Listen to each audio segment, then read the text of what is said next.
Just got told this is the day, and I got told that it's like YouTube isn't working. Is that? Rumors. I don't know if they're working with the ministry. I've seen the intent. Try her again. I don't know who's coming. We'll maybe start without that then, if we have to. Consulted, there was no Google poll.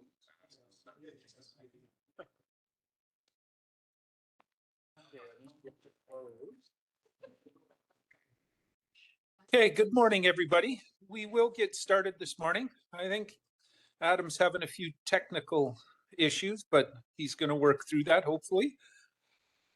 We start this morning with Regional District Okanagan's Milkmean Regular Board meeting.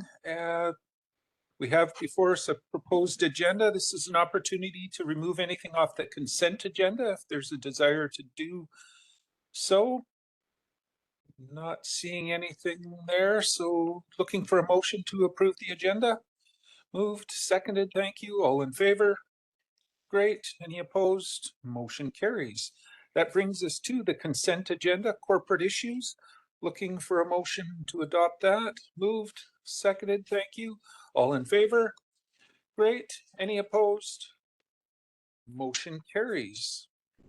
That brings us to consent agenda, development services. Motion for this one. Mover, thank you. Seconder, thanks. All in favor? Great. Any opposed? Motion carries. Down to section B, which is the closed session. And that in accordance with section 91E, I, K, and 92B of the Community Charter, the board closed the meeting to the public on the basis of acquisition, disposition, or expropriation of lands or improvements if the council considers that the disclosure could reasonably be expected to harm the interests of the municipality. The receipt of advice that is subject to a solicitor-client privilege, including communications necessary for that purpose, negotiations, and related discussions respecting the proposed provisions of a municipal service that are at their preliminary stages and that in the view of council could reasonably be expected to harm the interests of the municipality if they were held in public, and the consideration of information received and held in confidence relating to negotiations between the municipality and a provincial government or the federal government or both, or between a provincial government or the federal government or both and a third party. So looking for a motion to go in camera. Moved, seconded. All those in favor? Great. Any opposed? That motion carries. I'll give Adam a moment to put us in camera and ask the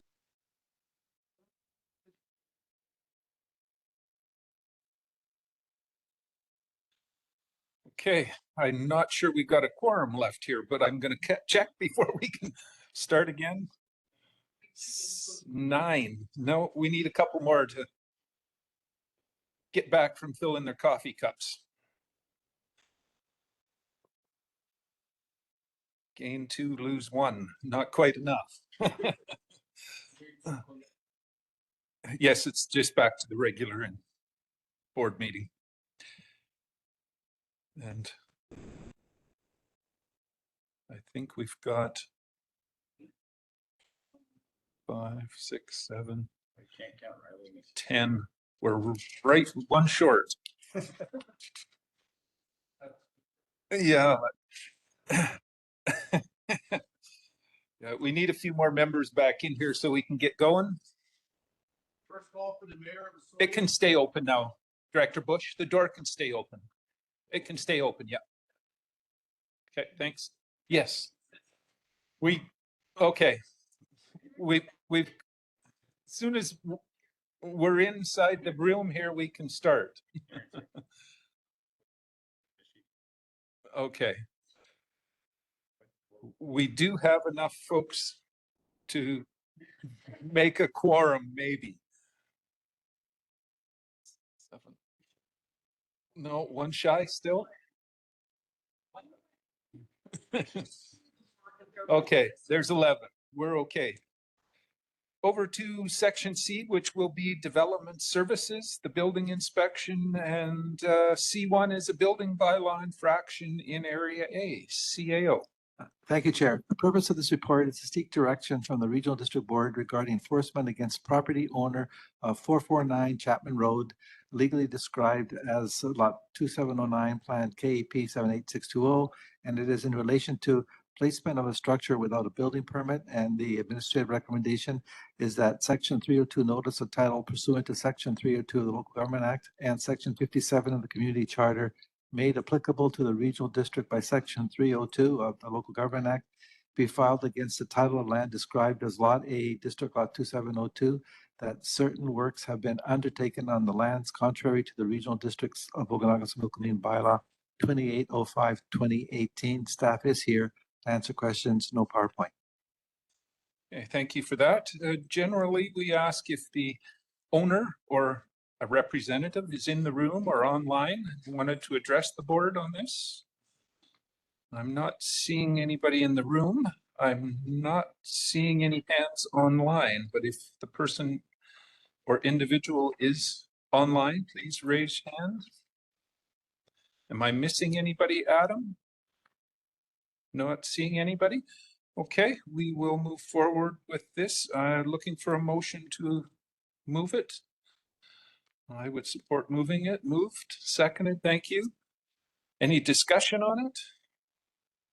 It's just a notice on title. Seeing none, we'll call the question. Corporate vote, all in favor? Thank you. Any opposed? Motion carries. C2, another building bylaw infraction in Area H, CAO. Thank you. The purpose of this report is to seek direction from the Regional District Board regarding enforcement against property owners of 588 Highway 5A, legally described as Lot 2420, in relation to expired building permit outstanding inspections. And staff recommendation is that Section 302 notice and title of Section 302 of the Local Government Act and Section 57 of the Community Charter made applicable to the regional district by Section 302 of the Local Government Act be filed against the title of lands described as District Lot 2420, that certain works have been undertaken on the lands contrary to the regional district of Okanagan Bylaw 2805-2018. Staff is here to answer questions, and again, no PowerPoint presentation. Okay, again, I'll ask if the applicant or the owner of said property is in the room or online, if they'd raise their hands. And again, I'll ask Adam, am I missing anybody that you're seeing? Okay, I will go to Director Coyne Senior. Direction on this. I'll make the administrative recommendation, please.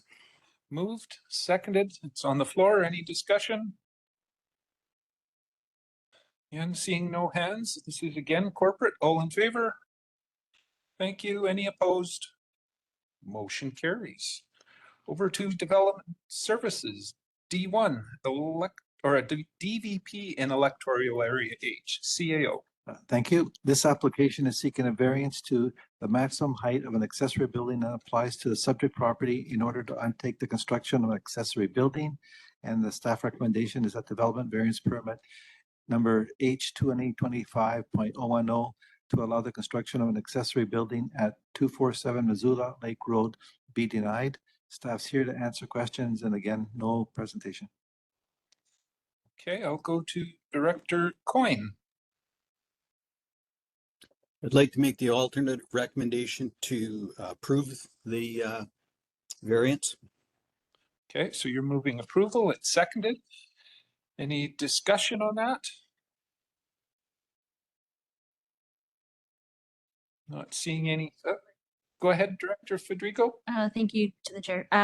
Quick question for staff. So I'm pretty sure I saw in the report that they have to build a house first. They can't build this building now and then build a house down the way. I think that's what the variance is, but we'll get that clarified.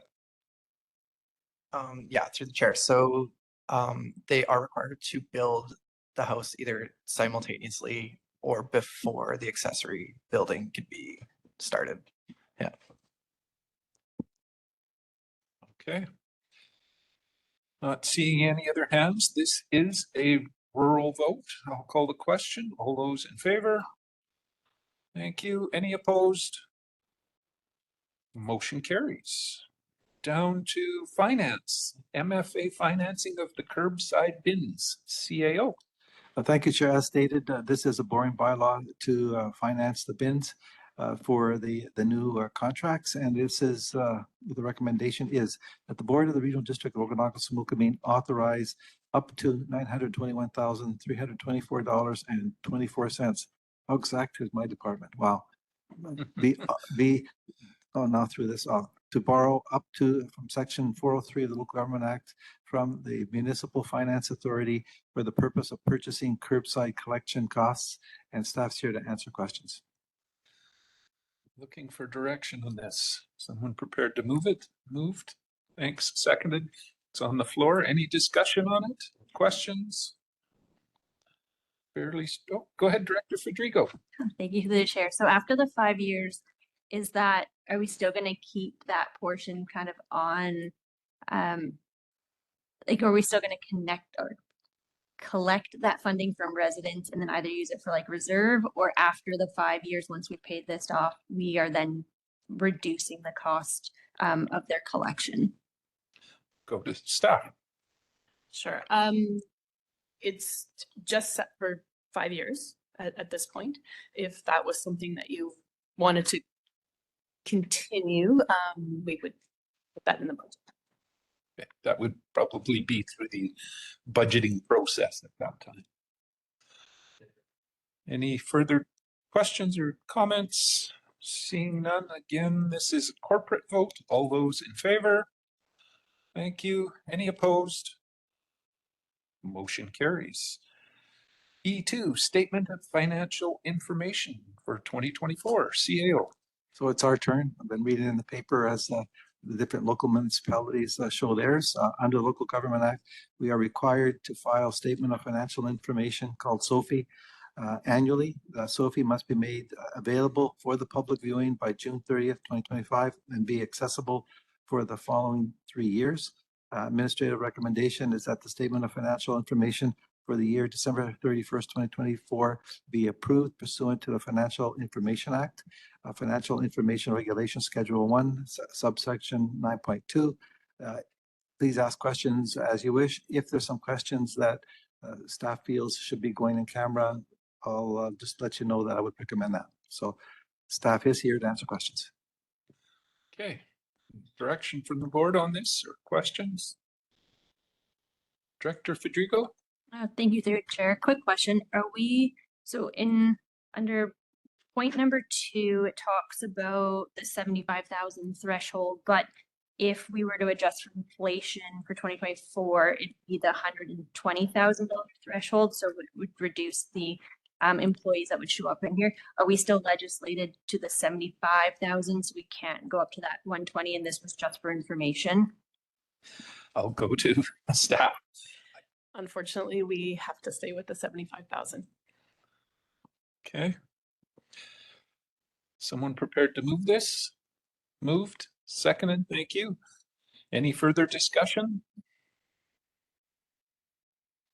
Seeing none. Corporate vote, all those in favor? Thank you. Any opposed?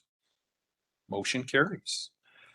Electoral Area Boundary Review, F1 CAO. Thank you, Chair. So with the strategic progress tracker, it's required that anytime any new project is requested to be added, only the board can add and only the board can take off. This is essentially what I would call as a workshop on what it would entail to add the electoral area boundary review. The staff is here to do the processing, and yes, there is a presentation. Thank you, Matt. I'll go to Matt. Is you doing a presentation on it? Just waiting for it to come up. Go ahead.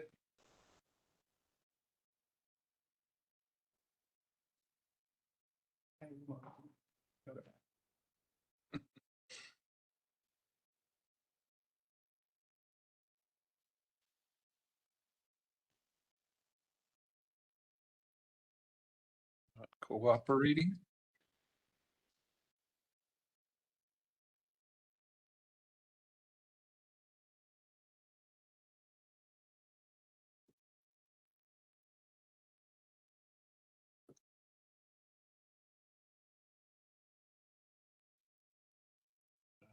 There we go. Go ahead. Good morning. Thank you. So this is just a brief overview of if the board determines to undertake an electoral area boundary review, a little bit of information about the process and the impact that it would have on the staff work plan. So today, the purpose is that the board can have a discussion, must determine whether to proceed with an electoral area review for the regional district of Okanagan-Similkameen.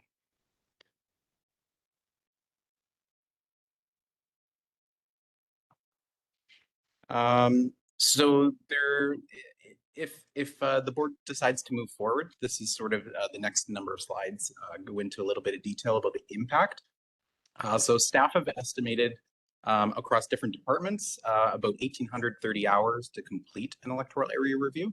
That's if staff needed to go into each bylaw, each policy, each service, and look at everything. That would be our estimate. So if the review were to move forward, staff would reassign 6 actions to the 2026 work plan if that review were to start in 2025. And these are the 6 actions that we've identified, and the balance is similar in hours.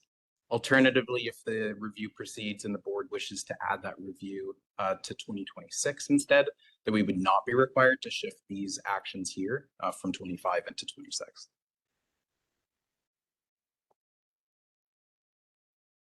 So the restructuring principles here, that the regional district can request to the province to amend letters patent.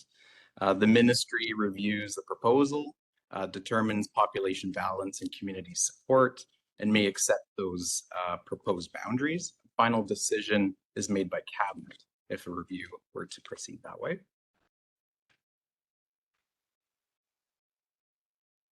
The restructuring process involves initial contact between local governments, reaching out to the ministry that would provide guidance on the process for it. Planning the study, the ministry would help design the study and fund.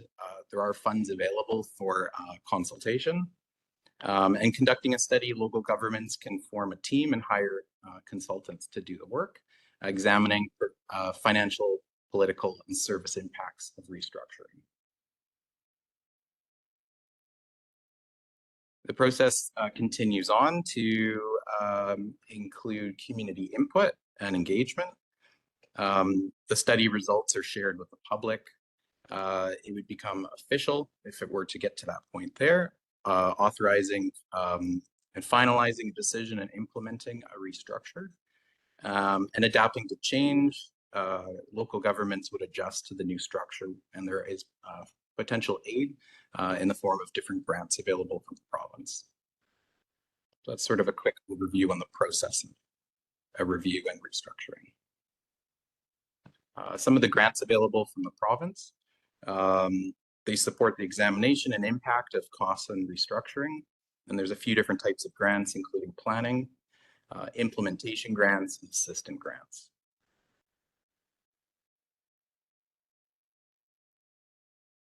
So there are 2 options here, that the board of directors proceed with an electoral area boundary review, or that the board of directors not proceed with an electoral area boundary review. I believe that concludes it. Thank you. Okay, any questions or Director Bush?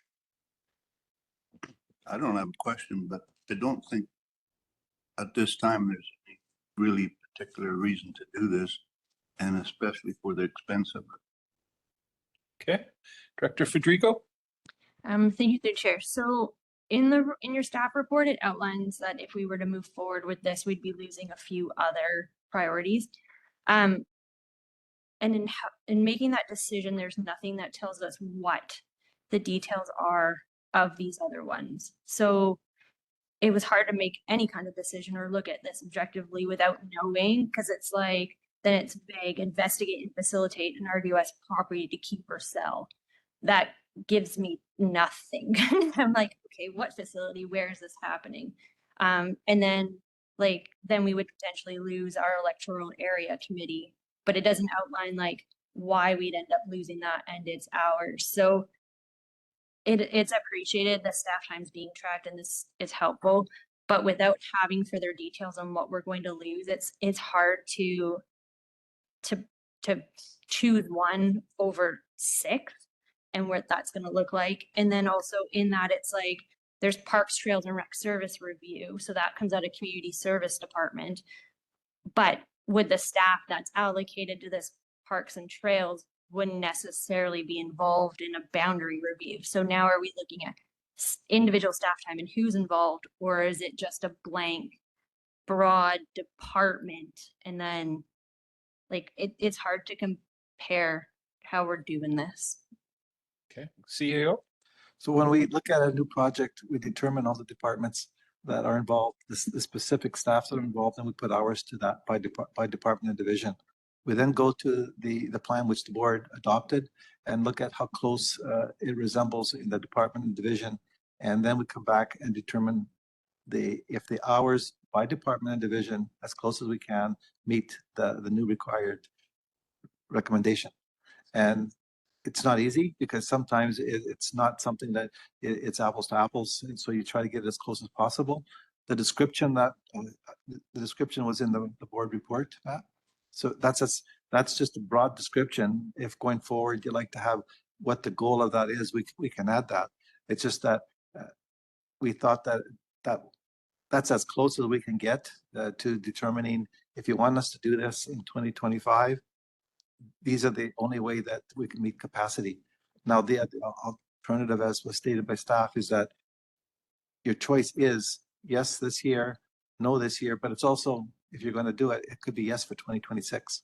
And that would mean that it's automatically added into your strategic priorities. And right now there's 11,000 hours already added because of the workflow required in 2025 exceeded our capacity.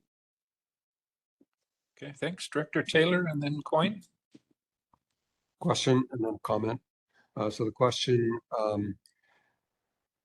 this consultation and all the staff time and that project, is that required in order to make the ask to the province and then go through their project of restructuring? Yes, thank you. Yes, so as much as staff would be included in those steps, that's the estimate.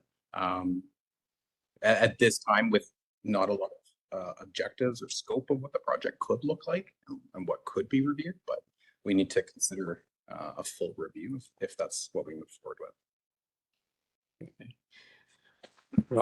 Comment.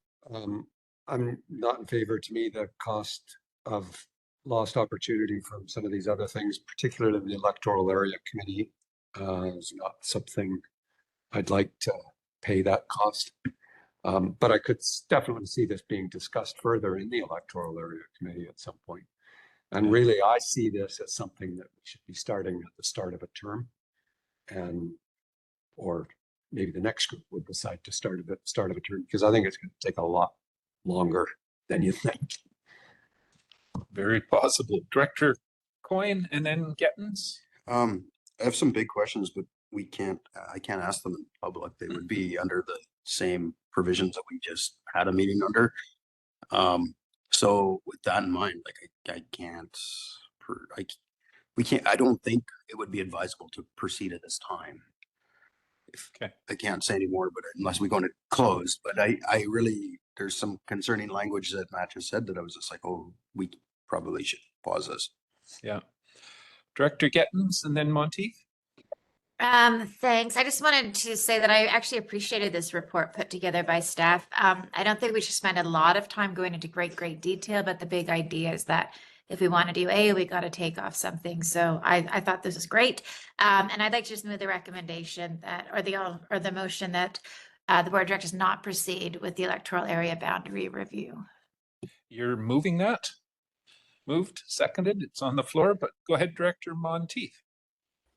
Thank you, through the chair. So as this came as the director's motion and not mine, I would have liked to have heard from the director who made that motion. And I do agree with what the directors are saying. I don't think this is the time and the place to start doing a review, but I do welcome a service review if there's specific services that need to be maybe looked at because properties are being serviced in one area versus another.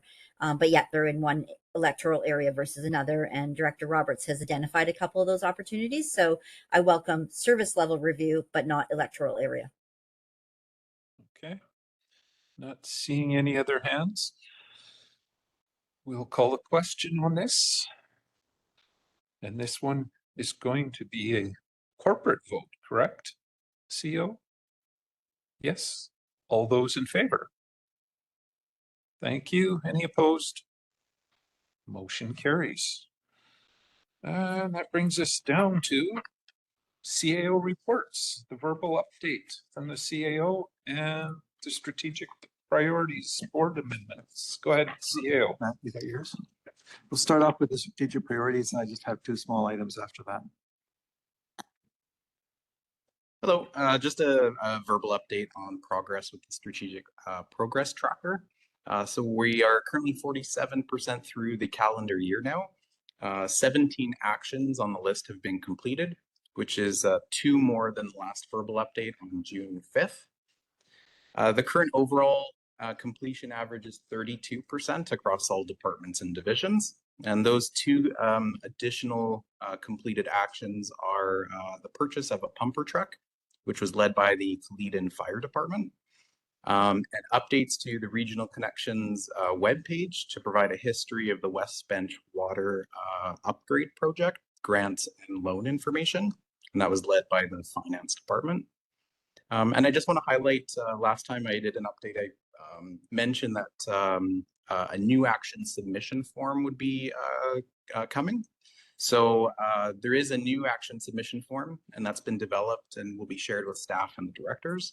The purpose of this new action submission is to properly gather adequate information when we want to look at adding a new action to the current or next year's work plan. Some of the challenges that we've had is that we're adding things to the list without really knowing a lot about it, the scope, and staff are sort of faced with trying to decide that scope on behalf of the board or on behalf of other departments. So the form is designed to capture a few key details about proposed project or initiative, and those include a description of the project or initiative, the purpose of that action and a problem that it may address, or an opportunity that it may support, the alignment of that with one or more of the strategic priorities. There's 16 of those that the board developed. The urgency of that or time sensitivity of the action, whether it needs to be done right away or next year. And then any known constraints or dependencies for that action. Sometimes we need to do something before we can work on another thing. So that's good to know ahead of time. And together, those elements of the form would define the scope for staff and then inform any budget requirements and any future decision making. That's the update. Thanks. Okay, thanks for that. I see a question, Director Federico. Thank you to the chair. So if we have a current strategic priority that needs a change in scope, would that go through your form, or what is the best way to bring that information forward? Go ahead. Thank you. Yes, I would suggest that we start to use that to capture a little bit more detail.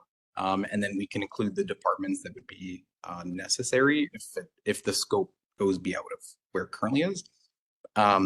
Anything when we get closer to the strategic planning cycle, that would be done at that time and this form wouldn't be required.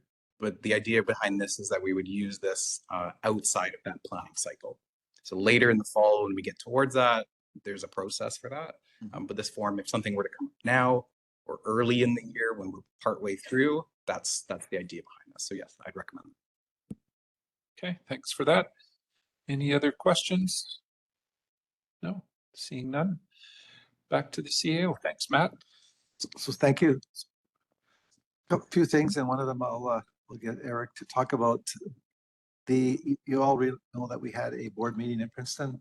I think that was very successful. And in trying to put the region and regional district, I would like to continue having board meetings in different areas. And there's one that's going to be planned in September. And I officially don't have we have 2 meetings in September. Once I get the official date from the town of Osoyoos of a date, that will be something going out so that it's planned well in advance. And as far as the municipal directors are concerned, we now will contact your assistant so that they can actually put it in your own calendar as well as ours. And with that, there is something else that we're changing up and something new. Eric? Go ahead. Chair.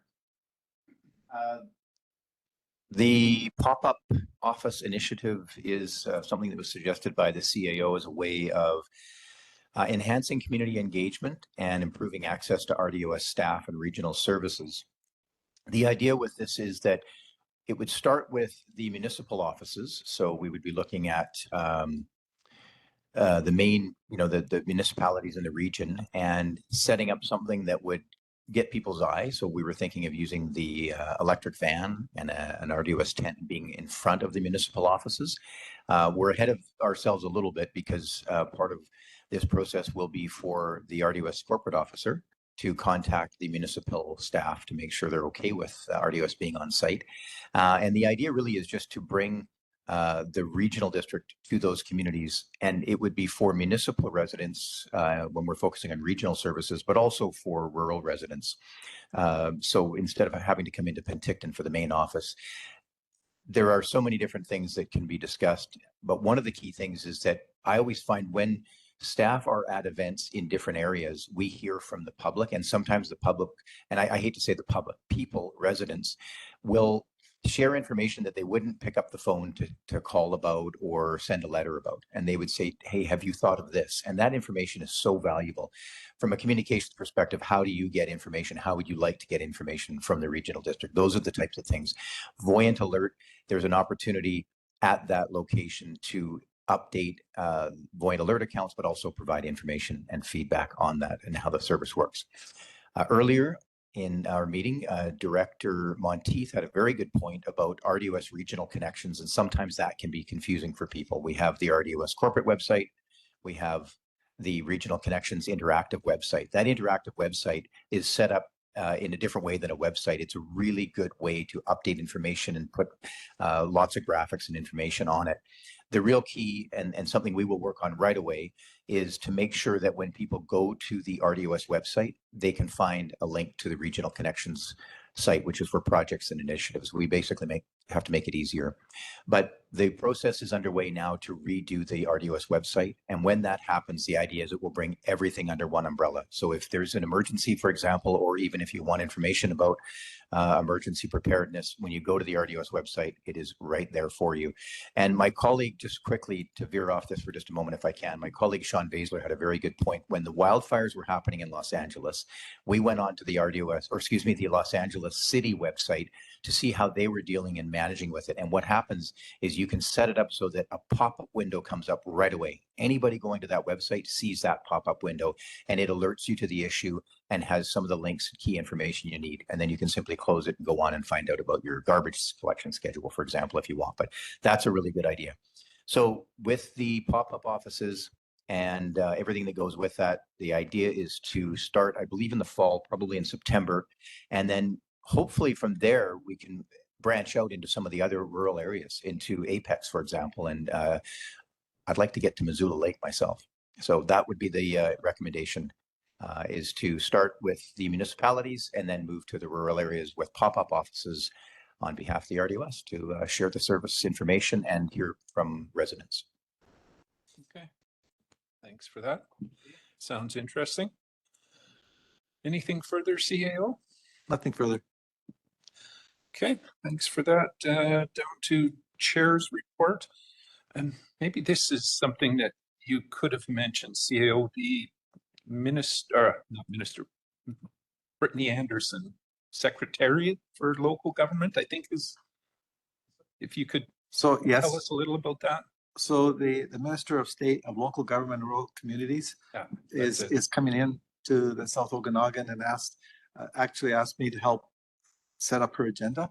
And I'm in the process of doing that. One of the items is that she wants to meet with this board on July the 9th. While it's not specific, it's tentative right now between 10 and 12.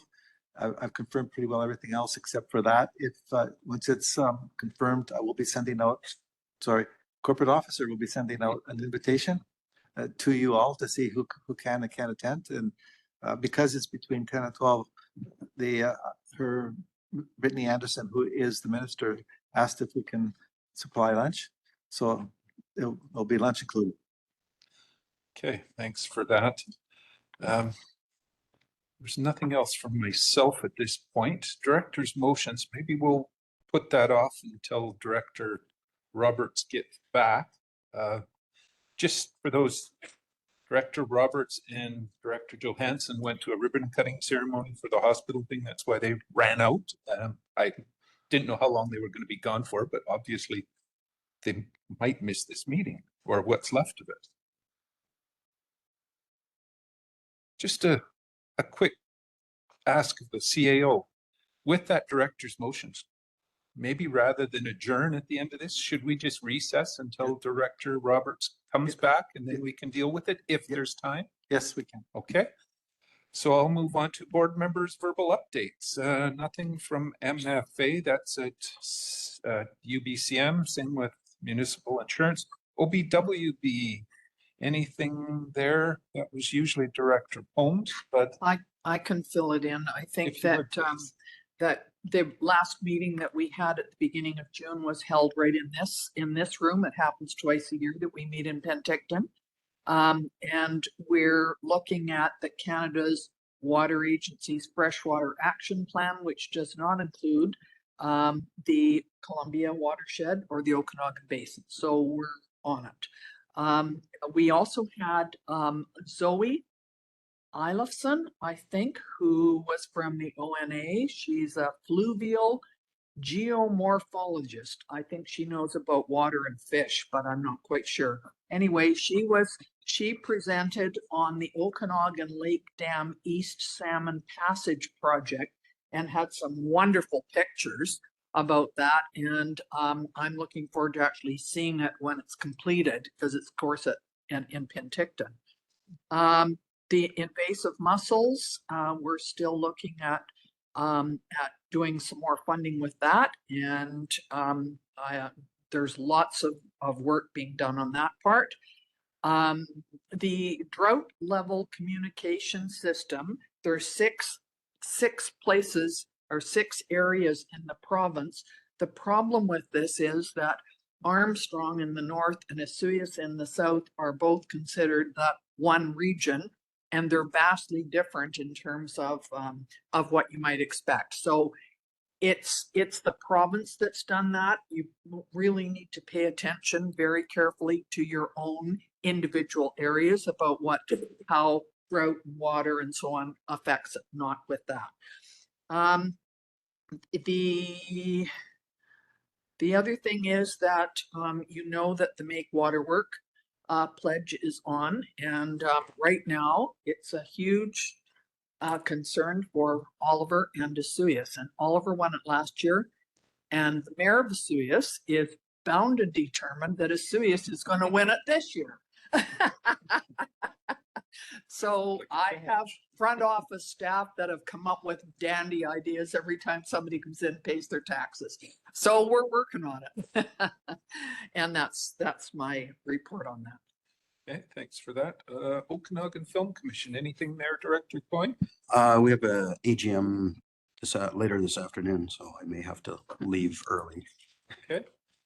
Okanagan Regional Library, anything there, Director Federico? Thank you, the chair. We haven't had a formal board meeting, but I'm on the policy committee. And so we've been talking about bringing forward meeting with ministers for UBCM. So I just want to put it out there ahead of, and we've seen some emails that we have asked for it to come through the regional district, through our regional district. And then we've asked for letters of support from other ORL municipalities to just support this. So we have some supporting documentation to take to them. So just a heads up that that's coming, and I'll chat about it once our UBCM stuff comes forward.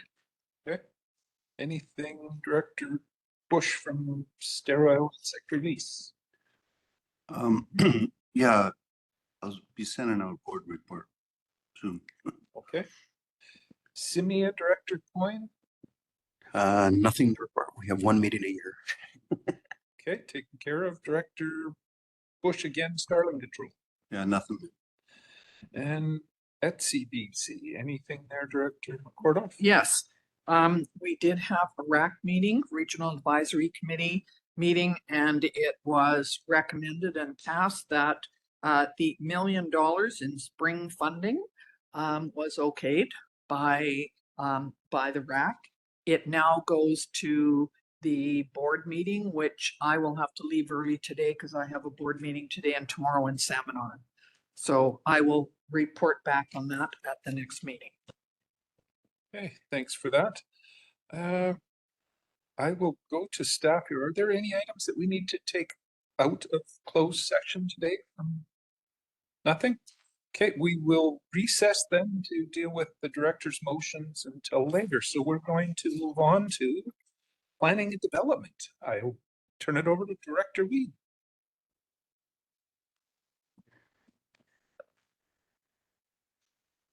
Call the meeting to order at, looks like 11:25.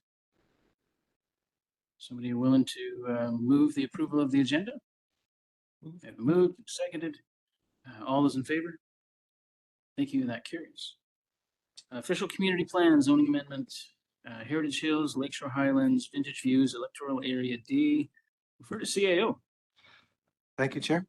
The purpose of this report is to obtain direction from the Regional District Board in relation to the proposed Electoral Area D Official Community Plan Amendment Bylaw 2603.27 and Okanagan Valley Zoning Amendment Bylaw 2800.43/2025, with the administrative recommendation being that the Electoral Area D Official Community Plan Amendment Bylaw 2603.27/2025 and Okanagan Valley Zoning Amendment Bylaw 2800.43/2025 be brought forward for consideration at the board's regular meeting of July 3rd, 2025 for rescinded first and second reading and abandonment. And staff is here to answer your questions. And as soon as I tab down, I can tell you that there is a presentation.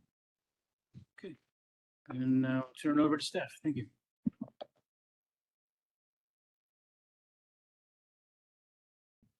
Just getting the presentation loaded.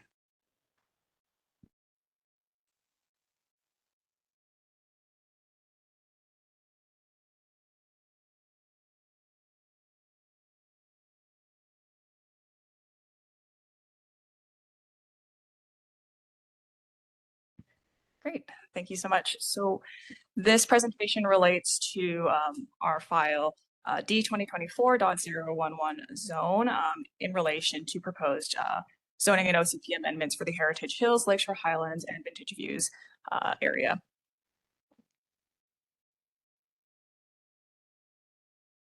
Yes. So just a quick refresher, just a summary of the proposed amendment bylaws. Proposed OCP amendment bylaw number 2603.27. That was proposing to include new OCP policies which supported the restriction of accessory residential densities in the Lakeshore Waterworks system and the Vintage Views wastewater system, as well as supporting the review of those densities following system upgrades. Additionally, zoning amendment bylaw number 2800.43 proposed to introduce two new zones to the project area, including the low density residential Vintage Views or RS6 zone, as well as the small holdings Heritage Hills and Lakeshore Highlands SH7 zones. Both of these zones would prohibit secondary suites and accessory dwellings if adopted as is, and the properties within the Vintage Views wastewater system would also be required to connect to community sewer and water systems. For the construction of new single detached dwellings, my apologies. So just to go back with respect to the previous board consideration of this item, this goes back to February 22nd, 2024 in a Planning and Development Committee meeting where the P&D committee had resolved that the regional district prepare and submit a request to the Minister of Housing in relation to an extension to the small scale multi-unit housing compliance deadline, and that would be for Heritage Hills. Following up with that, the Planning and Development Committee also resolved to initiate amendment bylaws to the Electoral Area D OCP bylaw, as well as the Okanagan Valley zoning bylaw, and specifically that these be amended in order to reduce permitted residential densities within the areas that are served by the Vintage Views wastewater system, as well as the Lakeshore waterworks system. So with respect to these amendment bylaws, first and second readings were given to them at the May 8th, 2025 Regional District Board of Directors meeting, and following that, a public hearing was held on June 5th. At that, following the public hearing at the Board of Directors meeting that same day, a motion was made to give third reading and adopt the amendment bylaws. However, this motion was subsequently defeated. And we do understand that the board had expressed an interest in having a further discussion with respect to how to proceed. So we do require additional direction at this point to determine next steps. So with some of the discussion that we have at a staff level prepared a few options for the board's consideration and further discussion. And I'll go into those in my next few slides here. So for option one, this would be to rescind first and second readings of the amendment bylaws and subsequently abandon them. So under this option, there wouldn't be any changes that are made to the existing zoning within that project area, and we would see no new OCP policies, which speak specifically to the residential accessory densities in the project area.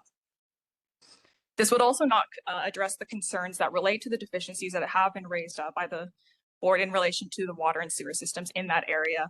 And we do understand that the primary intent of the amendment bylaws is generally seen to address those concerns and deficiencies.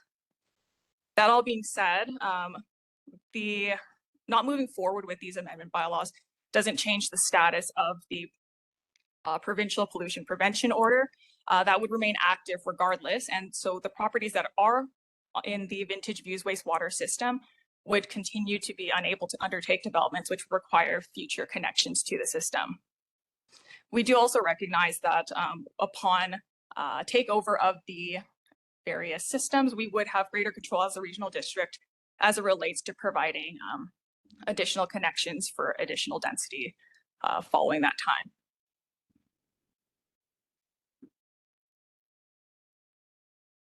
Just wait for my presentation to come back up. Yeah. Yes.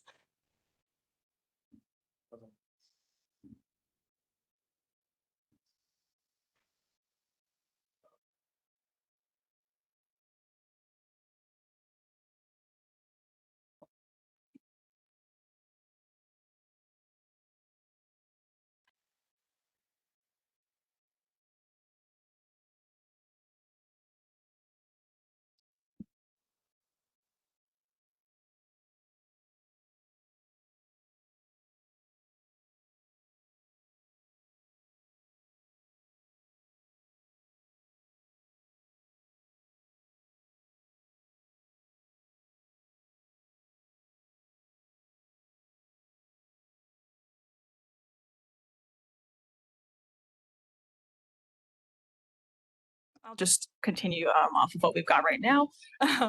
But for option two, under this option, we would be looking at, oops, go back one slide if that's okay. So under this option, we'd be looking at proceeding with the amendment bylaws, but in an amended form. So staff are cognizant of some of the concerns that had been raised at the previous board meeting when the board was considering third reading. So this option is seen to be an attempt to reconcile some of those concerns. So the board does have the ability to proceed with the amendment bylaws and potentially make or request changes to them, which would help to alleviate some of the concerns that were raised. And some of the potential amendments that we have flagged could include retaining the accessory residential densities for those parcels that are not within the Vintage Views wastewater system service area. So that would be a bulk of the Heritage Hills and Lakeshore Highlands areas, and or permitting construction of single detached dwellings within the wastewater system without having to connect to both a community sewer and community water system. So thereby allowing those properties to construct single detached dwellings on a septic system, for example.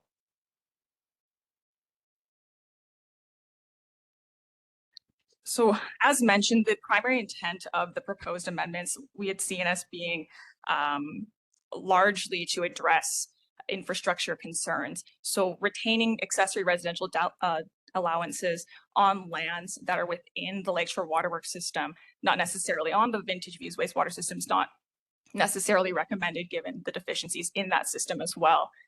Additionally, maintaining the requirement for a new single detached dwelling in the Vintage Views wastewater system service area to connect to both the community sewer and community water systems is recommended, as we do wish to avoid the proliferation of new septic systems within a community sewer system, as the overall intent of having these community sewer systems is in the future to have all the parcels hook up to them.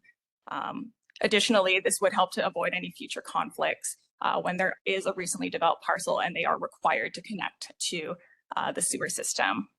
If the board does choose to go with this option and make changes to the amendment bylaws, a second public hearing is likely going to be required given the new information and change in provisions that would apply.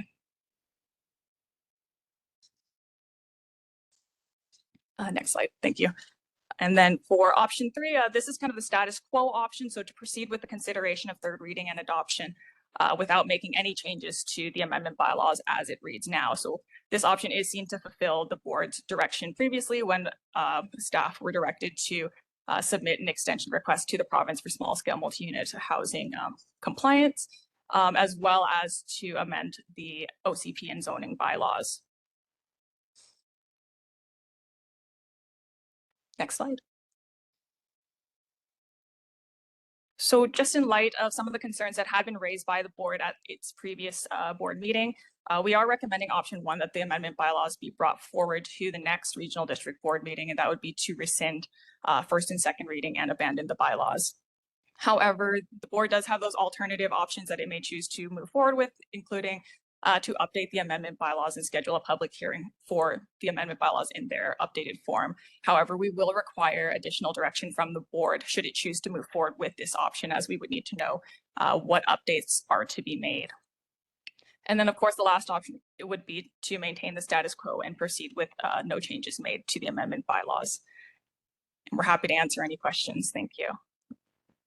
I think we'll start with Director Taylor, and seeing as this affects your area, there's a couple of options there. Give you the first opportunity to speak where you think your residents would like. Thanks. I don't really have any questions for staff. My feeling is that option 3, which is what we brought last time, is hard to get our heads around. Probably the most transparent to residents, in that you're going to know up front that you're not going to be able to put it in a secondary suite. But there's a cost to some people, particularly the Lakeshore Highlands, because they wouldn't be able to put one in. The first option, which is the staff recommendation at present, leave as is, basically where we're at right now. Given the concerns I heard from this board, I guess that's where I'm leaning now. Unless somebody's really decided that you all want to go back and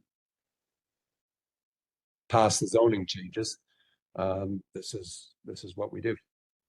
I think it puts quite a bit of onus on staff. They're going to get some applications that they're going to have to decide, no, this is not going to go through. And I think there's going to be, somehow we've got to communicate to potential buyers of properties in Lakeshore Highlands, Heritage Hills, Vintage Views, that they really should be asking for comfort letters so that they understand more fully some of the hazards of the properties that they're looking at purchasing.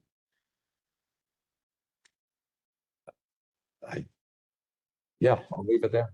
That's where I'm at the moment. You know, I think the rest of you need to ask your questions of staff, and then you need to decide whether which option you're going to take. So you'd rather get the feedback before you? Yep. Okay. I did have Director Monteith had a hand up partway through the presentation. So Director Monteith, if you still had, there's not a hand still up, I wanted to give you the opportunity. If not, Staff answered my question. Thank you. well, there you go. Excellent. Thank you. Director Fitzgerald.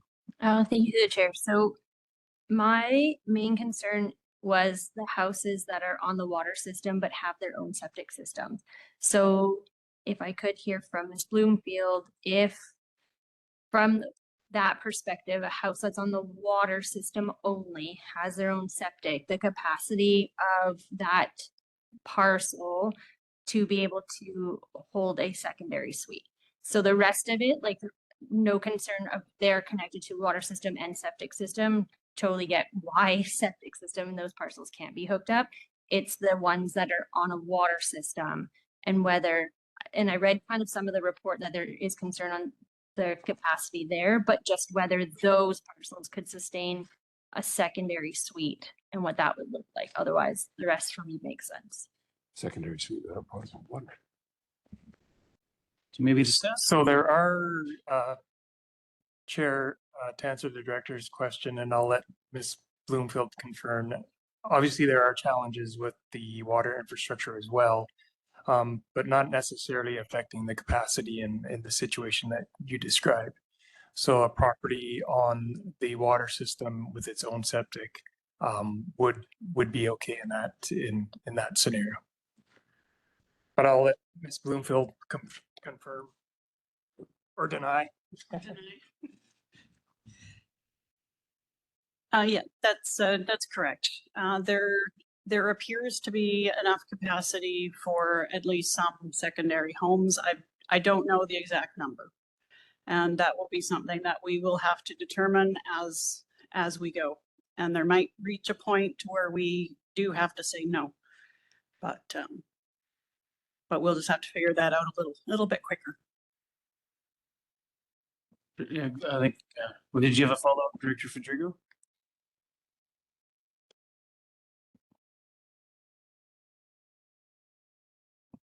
Thank you through the chair. Just a follow up on that really is in terms of where we're going with zoning and land use, those houses, because we're asking for such a significant amount of money to get these systems to capacity, we need to be mindful of the residents who are going to need that bit of extra assistance to help them pay for that. And so if their land use allows for that being just on the water system and they have their own septic, then that's where for me the challenge comes in if we're just saying no, because you're on the water system. If there's some capacity to do that to help them offset these costs, then that's where I'd like to see that zoning amended a bit. Staff want to respond, or I think we're good. Director Taylor, it looked like you had something you wanted to follow up with. Yeah, just confirm with staff that what's the status of their boil water orders? So they would potentially be able to build a suite, but would it be potable water? Yeah, they're sorry, through the chair, they are on a boil water notice and that remains. So if I may, for Ms. Bloomfield and myself and the Public Works Engineering team, as I stated last time, we fully appreciate the importance of moving forward with the infrastructure upgrades, obviously in the most feasible manner, but also very timely. And this zoning decision today does not change that in any way. That's a priority for us. I'm not seeing any more hands. So Director Taylor, given what you know now, would you like to start with a recommendation that we can then either go from there? So I'll move the staff recommendation. Or sort of option one. Okay. Is there a seconder for that? Okay, it's seconded. Further comments, questions? Yeah. Oh, Director Taylor? This doesn't leave anybody any worse than where they are now. It leaves them exactly where they are now. Yeah, for that's my primary reason. Director Monteith. Thank you through the chair. So the last time this came to the board, my number one concern was there was no guaranteed timeline that this would come back. And I think that was really hard for me. So where would I get that guarantee that this is going to come back? You know, there's no guarantee that this table is going to be here in 4 or 6 years when the infrastructure is upgraded. So what's the assurity to the property owners that this bylaw will be reviewed? Perhaps CAO or CO, or I don't know who best to ask. I can offer a response, Chair. And again, I sound like a bit of a broken record, but just reiterate that we're fully appreciative of the need for the infrastructure upgrades. We can't commit to a timeline. Again, we'll do that as expeditiously as possible while being feasible as well. But certainly we can commit that engineering and planning will be working together. So as we're approaching the point where those upgrades will be complete, we'll be working with planning to also be bringing back these bylaws to ensure that we can have and to ensure that we can, well, actually sorry, I'm misspeaking a bit here. Because we're not moving forward with the changes now, it doesn't implicate, there is no implication. The zoning is in place. So it's just a matter of getting the infrastructure upgrades in place to support development. And again, that's a priority for us and fully appreciative of trying to move that forward as quickly as possible. I believe Mr. Garish, you had something to follow up? It's been clarified, but all I was going to add that if the board was of an opinion to move forward, the best assurance I can provide you is that there is a statutory requirement of the Local Government Act to ensure small-scale multi-unit housing compliance, and staff is aware of that. I'm also aware of the extension deadline that the province has given us. I can't give you anything more ironclad than that. Staff would bring it back, and ultimately it would be a discretionary decision of the board as to how they wish to respond to that. I think given that we are bringing a recommendation to be brought to the board meeting on, I believe, July 3rd, is correct?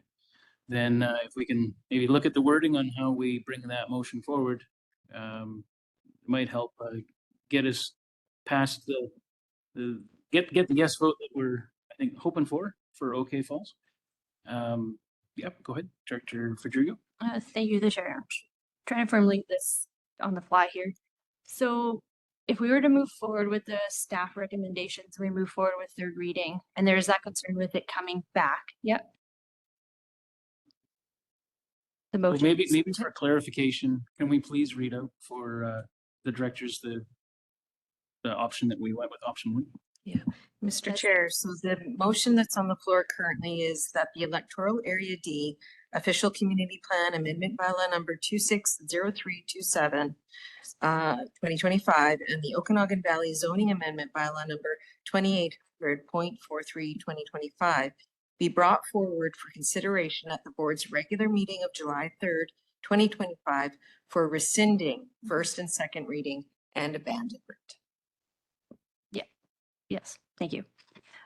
So looking at the new capacities of the systems, is there the build out to, include accessory dwellings? Because as soon as you put those parcels now on a community sewer system, you can then now build out to an accessory dwelling. So in the event that we were to move forward with option 3, where we were to continue with what staff is proposing, effectively, once the new systems come in, then your density could effectively double on those parcels, and then that would have to come back. Like if any of the owners wanted to add that density once the new systems are in place, then that would come back and trigger re-looking at your zoning.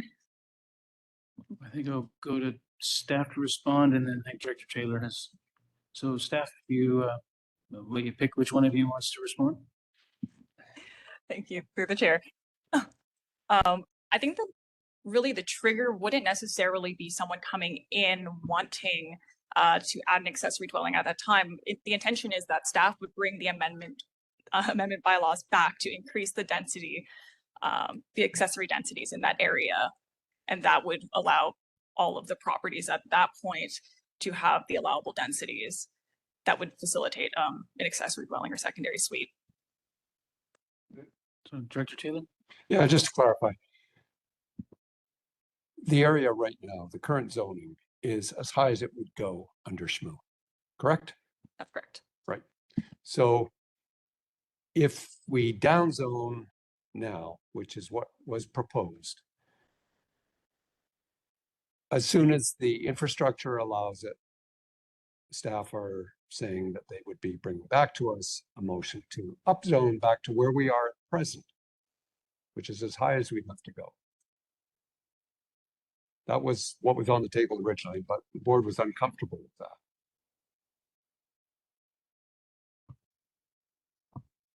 So at the moment, and you can defeat me again, in which case I get back to where I was in the first place.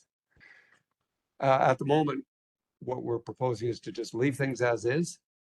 It'll be up to staff to manage if the system can, and they will allow on Lakeshore Highlands on the water system, they will allow additional permits to the extent that they can. People will hopefully be aware that it's not going to be potable water. Yeah, so that's where we're at.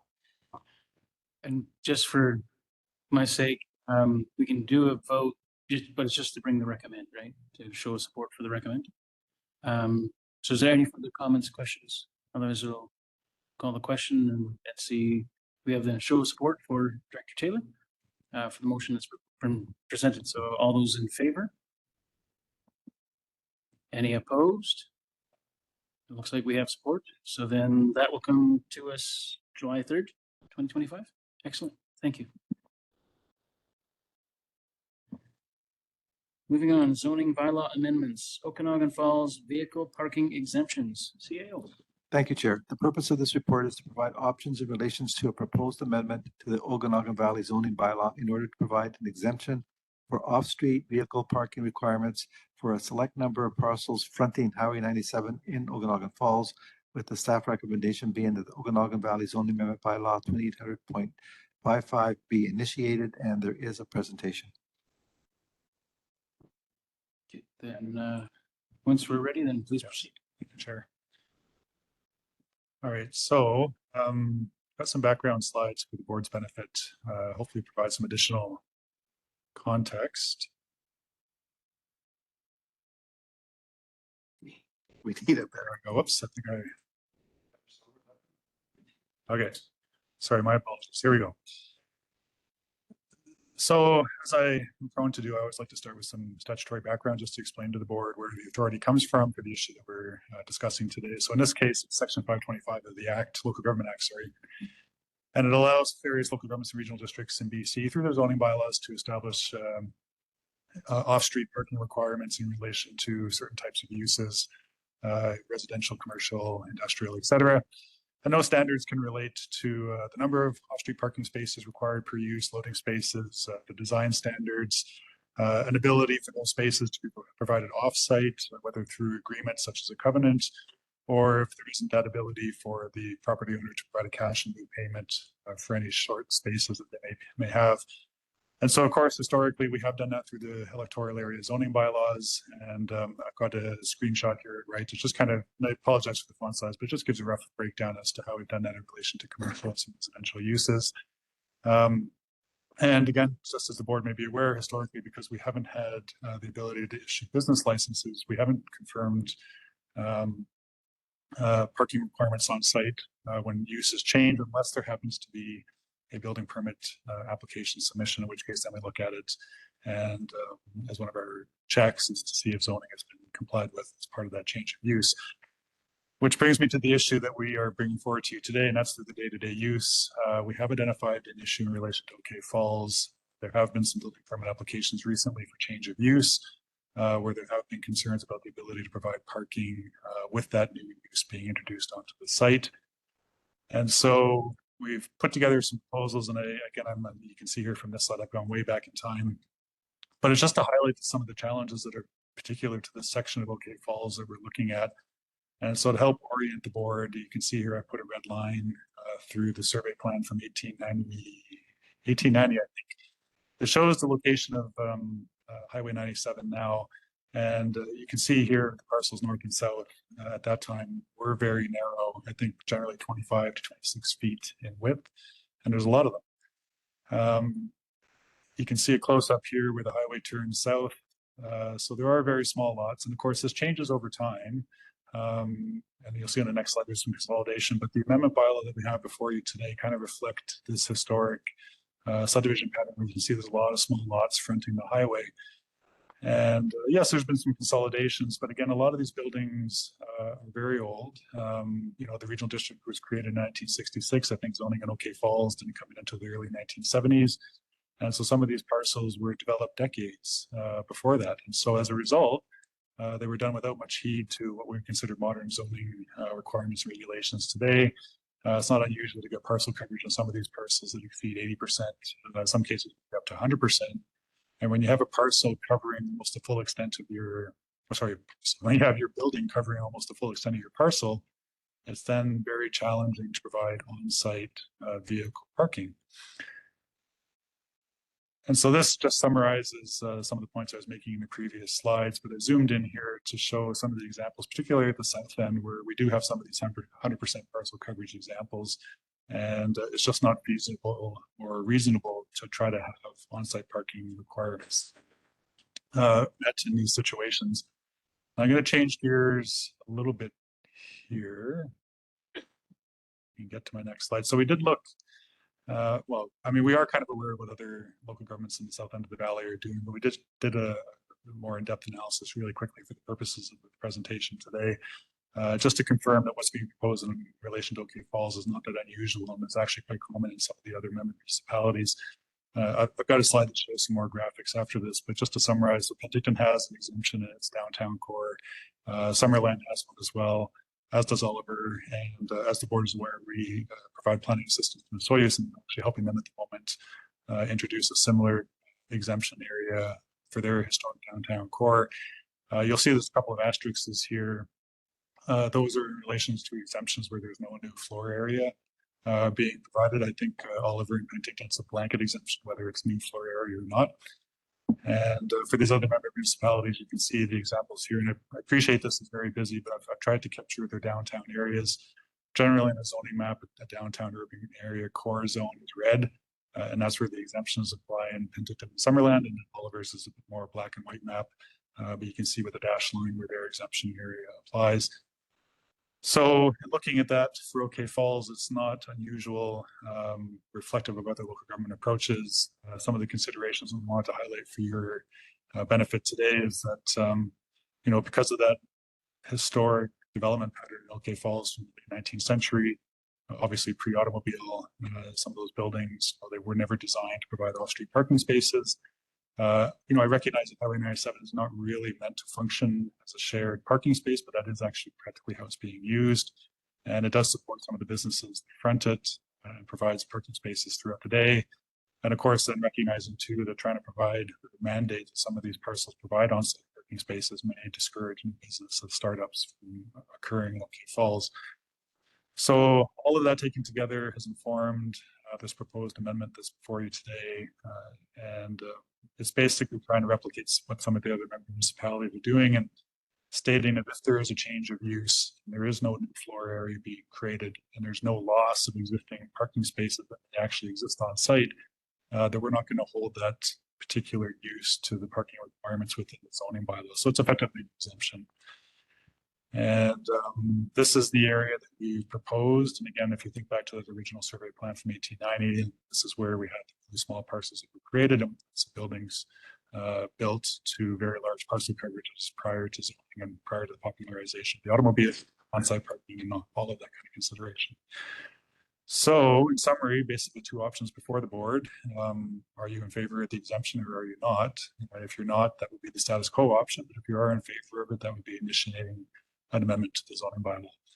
And that's it from the presentation. And I'm happy to answer any questions that the board may have. I think as is my habit, I'll turn it over to the director for the area and see what you'd like to do, Director Taylor. We're all red. Oh, there, now we're great.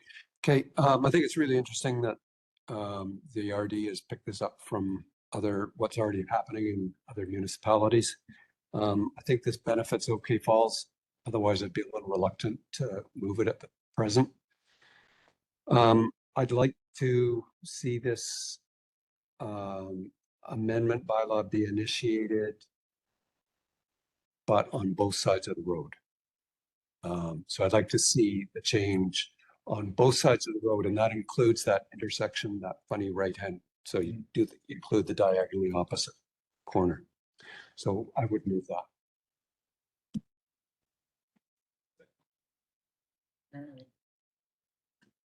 So I'll decide to flash.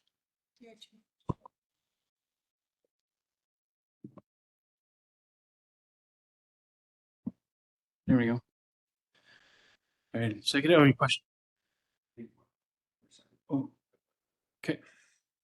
My question is to the director, are you including the cafe on the other side of the intersection the other way?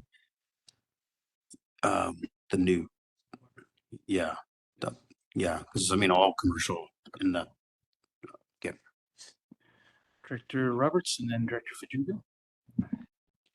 Question, since, you're looking at becoming the village of OK Falls, is this something that you would possibly wait status quo until that point? Seems kind of interesting to do this now and then have to do your own thing later. I'm not sure. Question. So, Director Jim? so that's a question to me. And I do think hard about moving stuff now that we've passed that referendum, but I do feel that this is a clear benefit for the municipality. And from that perspective, I don't want to stand in the way of them getting a benefit now rather than having to wait 6 months or however long it's going to take. Okay, thank you. Director Fadrigo and then Director Coyne. Thank you, through Chair. How do I get a parking review for Naramata in the village center? Because we have some new stuff that's going to be being built, and I prefer more square footage for retail than parking spaces. And then with some of the other pop-ups that are going on, if parking is going to limit what we can do. So how do I get my village center involved? Okay, that's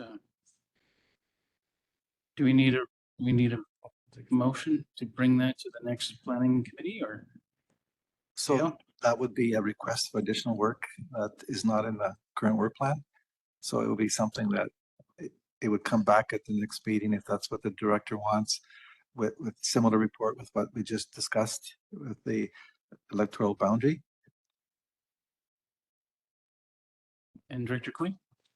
Yeah, just Director Roberts' question. I mean, we've had this situation in Princeton for years. We had some of the most archaic parking rules there are. We've lost buildings because of it, and we're undergoing a full zoning amendment right now, or zoning update right now, and that's one of the keys is getting rid of the parking requirements for the downtown, because like you guys, we were built in 1860s and wasn't built for these cars. And so in order to get building permits to be able to move forward without zoning amendments and all this other stuff, you're just hampering business. And if the municipality of OK Falls wants to succeed, they need to be able to have commercial space, to have a tax base to pay for things. So I'm 100% behind this. I think it's a great move.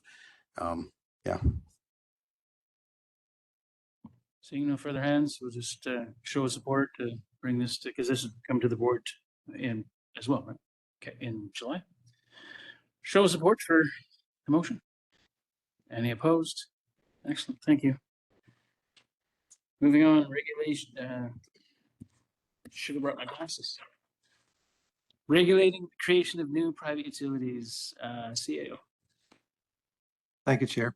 The purpose of this report is to provide options in relation to the regulation of private water and sewer utilities, with the staff recommendation being that the land use bylaw amendment related to the regulation of private utilities be amended to provide an exemption for community water or community sewer systems in electoral area C, E, and H in order to exclude a system owned and operated by a strata corporation, private water utility, or business corporation. Staff is here to answer questions, and there is no PowerPoint. There is the report is incorrect. Apparently, there is a PowerPoint. Then the staff, when you're ready with the PowerPoint, thank you.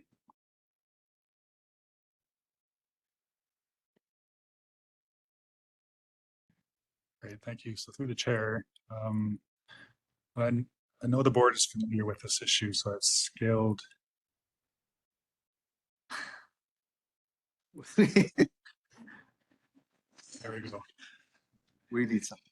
Must be the batteries, but Anyway, so I have scaled the PowerPoint presentation down from the ones you've previously seen on this issue. And, you know, I think recognizing that the project, I think, was initially floated up in 2022 as a clean zone review. And we came back in 2023 with some options in relation to that. And a number of steps until we got to February of this year, where it was initiated, first and second reading, public hearing, and then consideration of third reading was deferred on March 20th. So further information can be gathered. And I won't spend too much time on this because I know the board's heard it from us before, but we do feel there's a strong rationale for regulating utility systems. And we provided some proposed amendments that would address this. And if we go down this route, we feel that takes care of the clean zone review that the board had previously requested. And I know we're getting different direction from the March 20th meeting, but at the staff level, we still do feel that there's a merit to this being applied regionally, but I recognize the board has concerns about that. I did want to touch on a few things that I think I've heard come up recently in relation to that and what this may or may not be compelling the board to do if it is implemented. And I just wanted to emphasize that it does not compel the board to take ownership of any new water sewer utility may be proposed to support a development within the electoral areas. But what it does do is provide the board with discretion to decide how it wants to proceed forward in relation to those types of utility systems. And that could be either to allow it to be owned privately and that the regional district's not involved in it, or to require that utility be turned over to the regional district and is administered and owned by us, or it gives you the ability to say no outright to it because it's not consistent with your various land use policies and objectives. And when you're asked to make a decision in relation to that, we at staff level feel that it's not going to be an uninformed decision, we hope. We're setting up a requirement that there be a utility condition assessment and that address the design standards, any existing works that may be added on to, and that's a confirmation that the system can actually support the level of development or density that's being proposed. And that would come from the applicant, but in addition to that, that would be supplemented by information from staff. And so we would bring forward to you at the time of consideration additional staff resources that may be required if the regional district was of an opinion or the board was of an opinion to take it over, i.e. new employees, what the anticipated annual rates for the people being served by that system would be, and also any legislative amendments that might be required to accommodate that. So you have a full spectrum understanding of what that could mean if you wanted to have it as an OD system, a private system, not at all. So further to the request from the March 20th meeting, and I want to explain why there was 4 EAs in the resolution or in the discussion on March 20th, and we're now proposing 3, but areas C, E, G, and H be removed from the proposed amendment. So in response to that, we are proposing a new exemption be introduced into the bylaws. And so the way that exemption is worded is that C, E, and H would not be bound by the same limitations on a corporate strata, other private utility. And then in those electoral areas, as a result, those could go forward and not be bound in the same way as the other electoral areas. We have had discussions with the electoral area G director. I know there's still some uncertainty as to which way G may go, but for discussion purposes today, G was not included. But I just want to make clear that if there is a desire for G or other electoral areas to be included in that exemption, we can certainly amend the bylaw to accommodate that. So in summary, with this one, there are, I think, still 3 options available to the board, and that's to proceed with the bylaws as approved at second reading, so no changes. Proceed with the regulations with an amendment to provide an exemption for C and H or any other electoral areas as the case may be. That may or may not require the need for a second public hearing. We'd have to look into that to see how we can structure it. And then the third option would be just outright abandon the bylaws altogether and that the status quo prevails. So that's it for my presentation. And I'm happy, well, I think not just me, but I think we're all happy to try to answer any questions that the board may have. Director Roberts. Thank you. And here we are again. So yes, I've had some extensive discussions with Mr. Garish and with Mr. Fillion, and going back and forward. It's like, oh, that sounds like a good idea. Oh, wait a minute. So I've had a good chance to actually, I think, sometimes confuse them on the outcome. My concern, originally and still continues to be in regards to overstep, realizing that the issue created initially by the province not doing its due diligence in regards to overseeing, and we end up with these problematic systems. Then being aware in regards to how things have been written now, and that in and of itself, there would be those safeguards in regards to taking on systems, had me kind of moving, oh, okay, that's making sense. And then I was talking to Mr. Fillion and I was kind of going, what happens if all of a sudden we have a bylaw that states for us to take on these systems, except we can put a variance, and then we put a variance in and we don't take one on, do we then accept liability moving forward because we chose not to run something? And that was question. So I'm wanting for Area G to be off.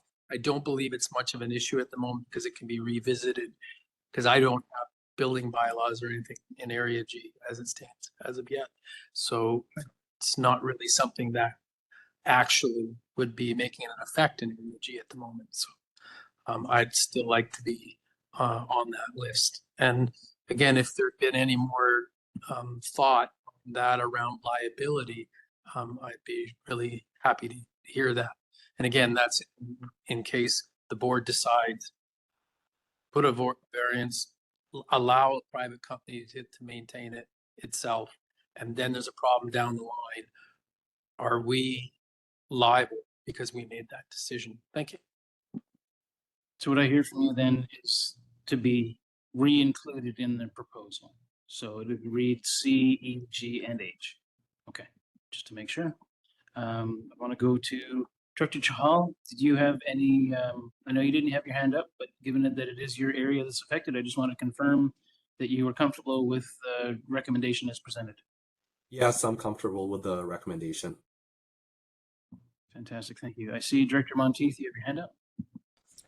Thank you. So Caledon has had concerns about this for a long time, so I'm thankful that we're at this point.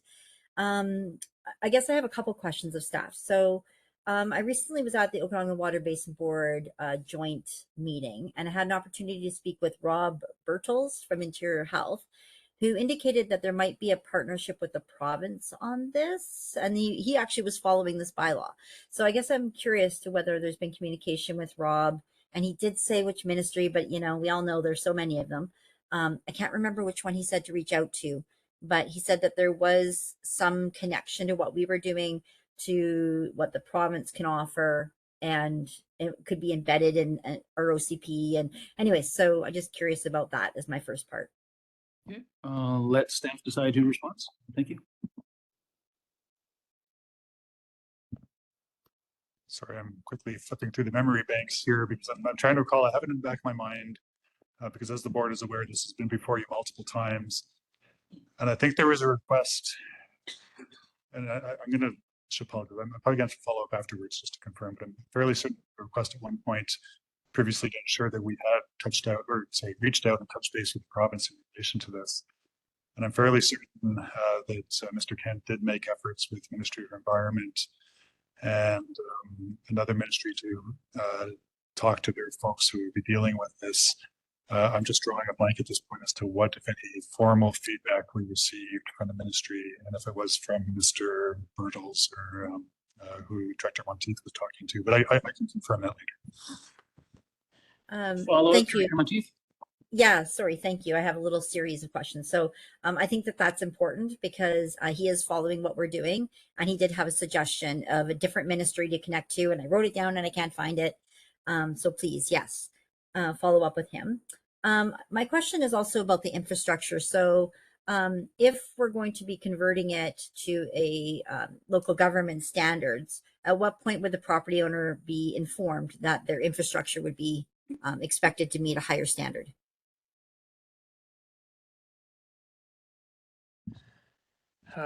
Through the chair. So we're talking again about new development. So when they come in with at the beginning stages of planning their development, that's when we would work through the process. So if the decision is that it stays with the RDOS, then that's I mean, how the infrastructure is constructed, it has to be constructed by our bylaws regardless.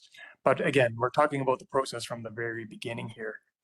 So we'd be working with the developer, which is also part of why it's really helpful for us. We're not talking about these old systems coming over to us. We're talking about starting from scratch where we can set rates, so on and so forth, appropriately right from the beginning. Thank you. And just to maybe elaborate a little bit on that, where, I'm trying to think of how to craft this. I'm going to pass. Sorry, I lost my thought. Oh, Director Roberts. Thank you again. I would like to find out whether or not we could check in regards to liability. And is that a question that would come up when you're dealing with a specific new subdivision or water system being built? Would you then be looking at the liability implications if we were to put, say, vote in a variance in regards to that? Or is it something that, you know, before or after?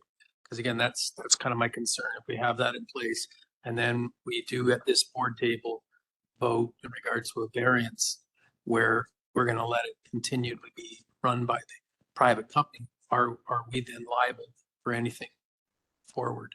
And is that something that has been looked at, or is it something we should be asking legal? Thank you. So that's, we're happy to look into that and get some more concrete feedback. But off the top of my head, I'm inclined to suggest that I think the board would be fine.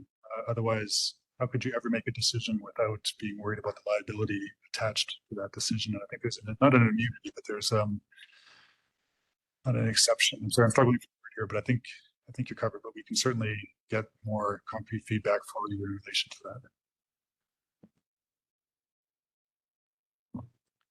We haven't heard from Director Figueroa, but your area is affected, so I just want to give you an opportunity. Is there anything further to add?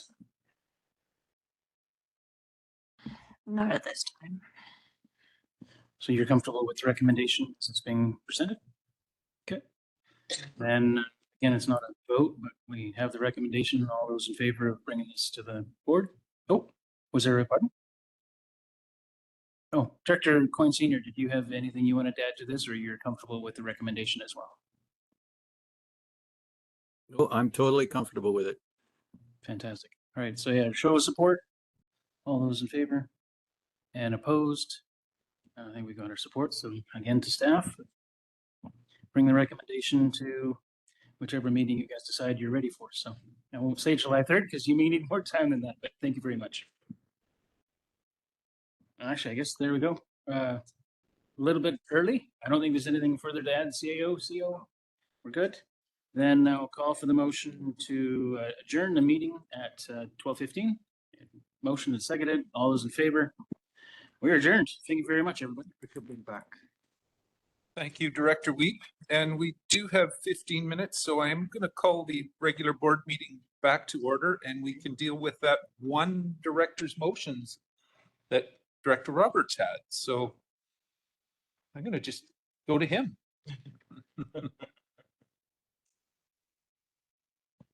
I'm not sure if you have to read that motion. I haven't got it up here. Do you want to read it? Go ahead. Thank you.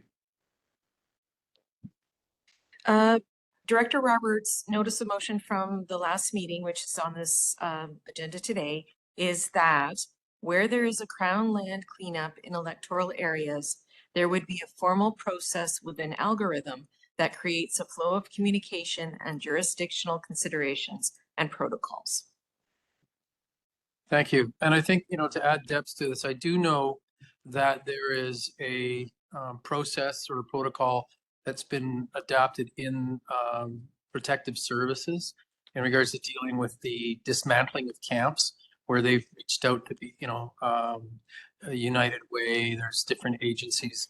And I'm just trying to say that we need to have something that's quite similar so that when something is initiated by a director in an area for a cleanup, there's, you know, issues around, you know, the amount of tires. So for instance, if you, somebody is bringing tires to the dump regularly, it's only 4.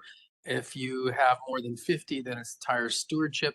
But again, a lot of times it goes back and forth from the director to whichever, you know, volunteer group that's trying to deal with this. And then there's frustrations with that.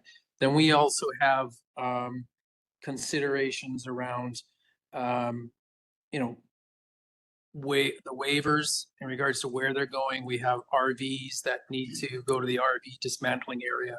We have the necessity for maybe a set wrecker, dealing with towing, because a lot of times we leave this up to volunteers, but we already know what we need to have done. We also already know what jurisdictions, whether or not it's Waterlands Resources, the NROs, or whether or not it's MODI. And so I'm hoping that staff could put together a process so that assists the directors, that when we have volunteer groups and societies come in to do a cleanup, that may or may not be before, during, or after a camp or a dump area, that we just have a process that's streamlined. Because I find a lot of the cleanups that I've been doing as of late, I'm having to deal with frontline staff that then I have to talk to the manager, make sure that that's dealt with because somebody else doesn't know how to deal with it. But if we have a process in place, it should be just something that's then initiated by the director and then it's taken care of. Thank you. Okay, so are you moving that motion? Moved, seconded, okay. It's on the floor. Just one quick question for myself, and that would probably be to the CAO. Would staff have to come back with some kind of a algorithm or whatever, or process? Yes. To us and let us see what it's going to look like in the future, and then I've already noted that. Okay. Any other questions online? Director Gettins, and then Coyne. Go ahead. Thanks, Chair. I guess for me, I haven't had the experience where things got to the front line with the volunteers. Where my struggle is reaching to various authorities and for example, a recent conversation involved the RCMP, Ministry of Transportation, and then it went to Walrus because of the water involvement, and it's just like this hot potato that nobody's really touching or owning. And so I'm not really clear on like the process that you want to develop and what authority we would have, or who develops an algorithm, like an algorithm of what.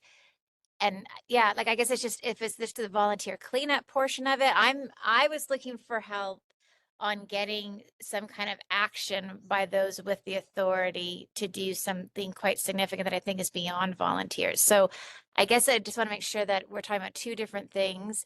And really, this is just like a checklist of who can do what once the encampment has been dispersed. I'm not clear on what the emotion is about. Sorry. I need more information. Okay, I'll go to Director Robertson. Yes, thank you. But that was supposed to be part of it as well. It just initiates what things specifically with the responsibilities of the regional district, whether or not it's solid waste, those kind of things. But then on top of it, what in regards to this area or wherever the dump site is, what are the jurisdictions that are going to be affected?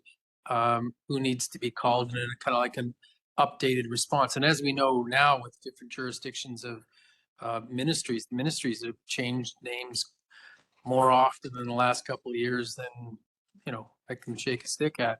What one day you're dealing with this ministry, now it's a different ministry and it's got a different individual to contact. So, and again, sometimes like there's a difference dealing with issues with like Area H's working with individual from there.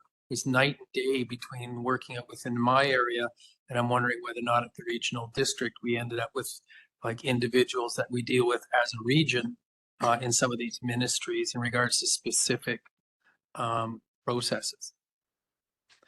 Okay, Director Coyne, and then Director Bloomfield.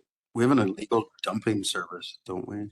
Like, is that not already part of that? Like, pays for some of it, gets rid of the garbage. Possibly. Ask CAO to respond on that. Yeah, we do have an illegal dumping service. It's not covered under that already. No, slightly different. It is slightly different. And for instance, if someone abandons a car on a highway or in Headley, I'll say that's not something we can control. It involves more than one jurisdiction. Everything in RCMP and MODI. So I guess my question would be, are we asking to take on the role of some of the province here? Like Yeah, I see this as, it's outside of our jurisdiction. Like, yeah, it's more of a who to call and when to call and the process of getting there. But Director Bloomfield and then Rodrigo. Thank you. And just thinking back to some communications that came out a little while ago about the lead up to this motion, and is this in relation to encampments or is it in relation to just dumping? It was mostly dumping or old campsites. Like we've got a lot of places that there's been a camp and then they've left and the RV is there, the mess is left there, the burnt out trailer, the wrecked cars, but there's no longer anybody there. But there is some synergy in regards to some of the processes that protective services have put together in regards to rehoming when there is a camp. So this is almost like post that. I've now got 5 different sites that we've had to deal with recently, and it's been a real struggle. And sometimes just even in regards to my communication between what I'm desiring the society to do with staff for where things end up with, but it also in regards to the jurisdictional issues, who we should talk to. And the differences between if I'm on this side of the road, which agency I deal with forestry or walrus versus that side of the road, it's night and day in regards to how these things. So I'm looking at just some, not only just synergy, but also that we have something that's consistent in regards to a process. And so as a director, you can just call the staff and you know, this is a group that plans to clean up here, and then there's just a process. Yeah, I think it's follow up. I think it's very different if, you know, if it's a cleanup or if it's an encampment issue. So there's quite a bit of difference there. And because you know, there's some reference to what Penticton has done and, you know, and or is doing about, you know, encampments and that takes a lot of human element to deal with that, and intergovernmental relations and people. And you know, I'm not sure that there's an algorithm that can work that, but you know, it's about somebody navigating that process. But if it's an encampment question, then, you know, we had a presentation at this board a few months ago about, you know, from 100 Mile Homes and United Way about you know, providing a service that could deal with the encampment question. But if it's just a cleanup question, then it's just a cleanup question. That's a Yeah, it's kind more of of a cleanup question, because I actually was speaking with the representative in regards to 100 Homes yesterday again, because it triggered whether or not was I speaking about an active encampment, or am I talking about the mess afterwards or illegal dumping? And I'm talking about the mess afterwards and illegal dumping. Okay. Director Monteith.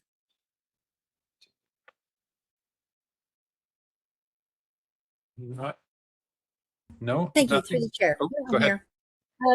Maybe this is a question. We've talked about having an electoral area committee. Do we have any timeline on when we'd be looking at that? And is this something that committee could work on? I'll go to the CAO. Contractor's been hired and you'll be given a call. It should be commencing within a week. Okay. Next week. To answer your other portion, yes, this is something that could be discussed there, but I think it's more legwork for staff than it is for area directors on this part. But we'll see if it's going to get anywhere. Director Federico? Thank you, through chair. I would appreciate one of these, just a basic list on what you can hand to residents. I had one lady who came forward. She knew of somebody who had abandoned a camp down by the river. There was concern, so she assembled a small group of people in the community to haul out this abandoned stuff. And so when she came to me, I was like, I don't know, we'll start with this department. So a list of that you can just be able to guide whoever wants to help would be appreciated. Okay. Director Gettins, is that a leftover hand or a new one? No, it's a new one. I just wanted Okay. to follow. Yeah, thanks. I just wanted to follow up a little bit as well, because with the regional district and having just that concern about sort of downloading over to the regional district and having something that is a provincial responsibility and getting too involved. I like the information to hand to citizens. Citizens been really great in Area F about supporting that and sending photos. But at the end of the day, the information does go to provincial authorities, and somehow amongst themselves, they're supposed to work together. But that has not been my experience in this particular instance. So I guess it's just we were talking about two different things. I was seeking help at when this motion came forward, or I was advised this motion was going to come forward during the last board meeting. We were talking about encampments and the lack of communication that the RDOS is having with the individuals, and there's tables happening that we're not invited to, but it's citizens in Area F that are also complaining to me. So coordination amongst ourselves would be really helpful. I think the checklist, if that's what you're proposing, as to who to call when, but there's more work that needs to be done on what we can do while there's an encampment in place with the garbage going into the lake or our creeks. Like it's more complex, I think, is what I thought we were talking about. So find a supported checklist of what to do, but this isn't over. We need more communication amongst ourselves. Okay. Not seeing any other hands. We'll call the question. All those in favor? Thank you. Any opposed? That motion carries. And look for a motion to adjourn. Moved, seconded. All in favor?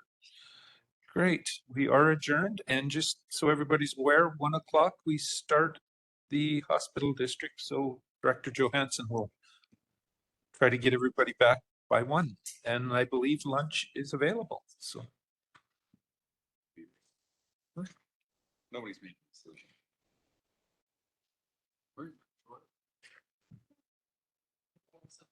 He just left.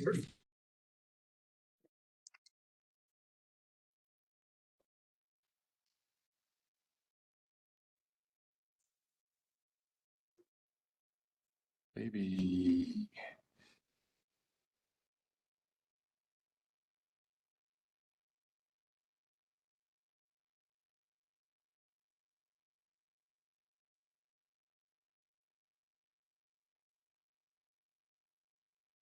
All right. All righty. I'm going to call this meeting of the Okanagan-Similkameen Regional Hospital District to order at 1 p.m. and look for a motion to adopt the agenda as circulated. Moved. Second. All in favor? Opposed? Motion is carried. First item is we just got to adopt some minutes that the May 8th, 2025 minutes of the Okanagan-Similkameen Regional Hospital District Board be adopted. Moved. Second. Any further discussion on those minutes? Call the question. All in favor? Opposed? Motion is carried. And we'll move right into our delegations. Our first delegation we have is Ian Lindsay, the CEO of the South Okanagan-Similkameen Hospital Foundation.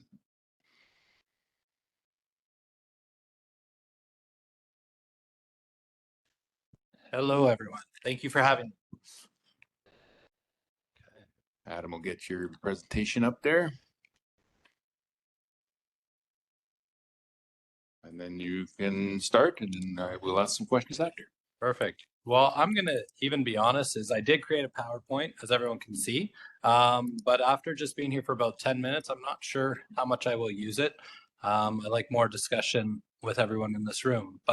So my name's Ian Lindsay. I'm the CEO of the SOS Medical Foundation.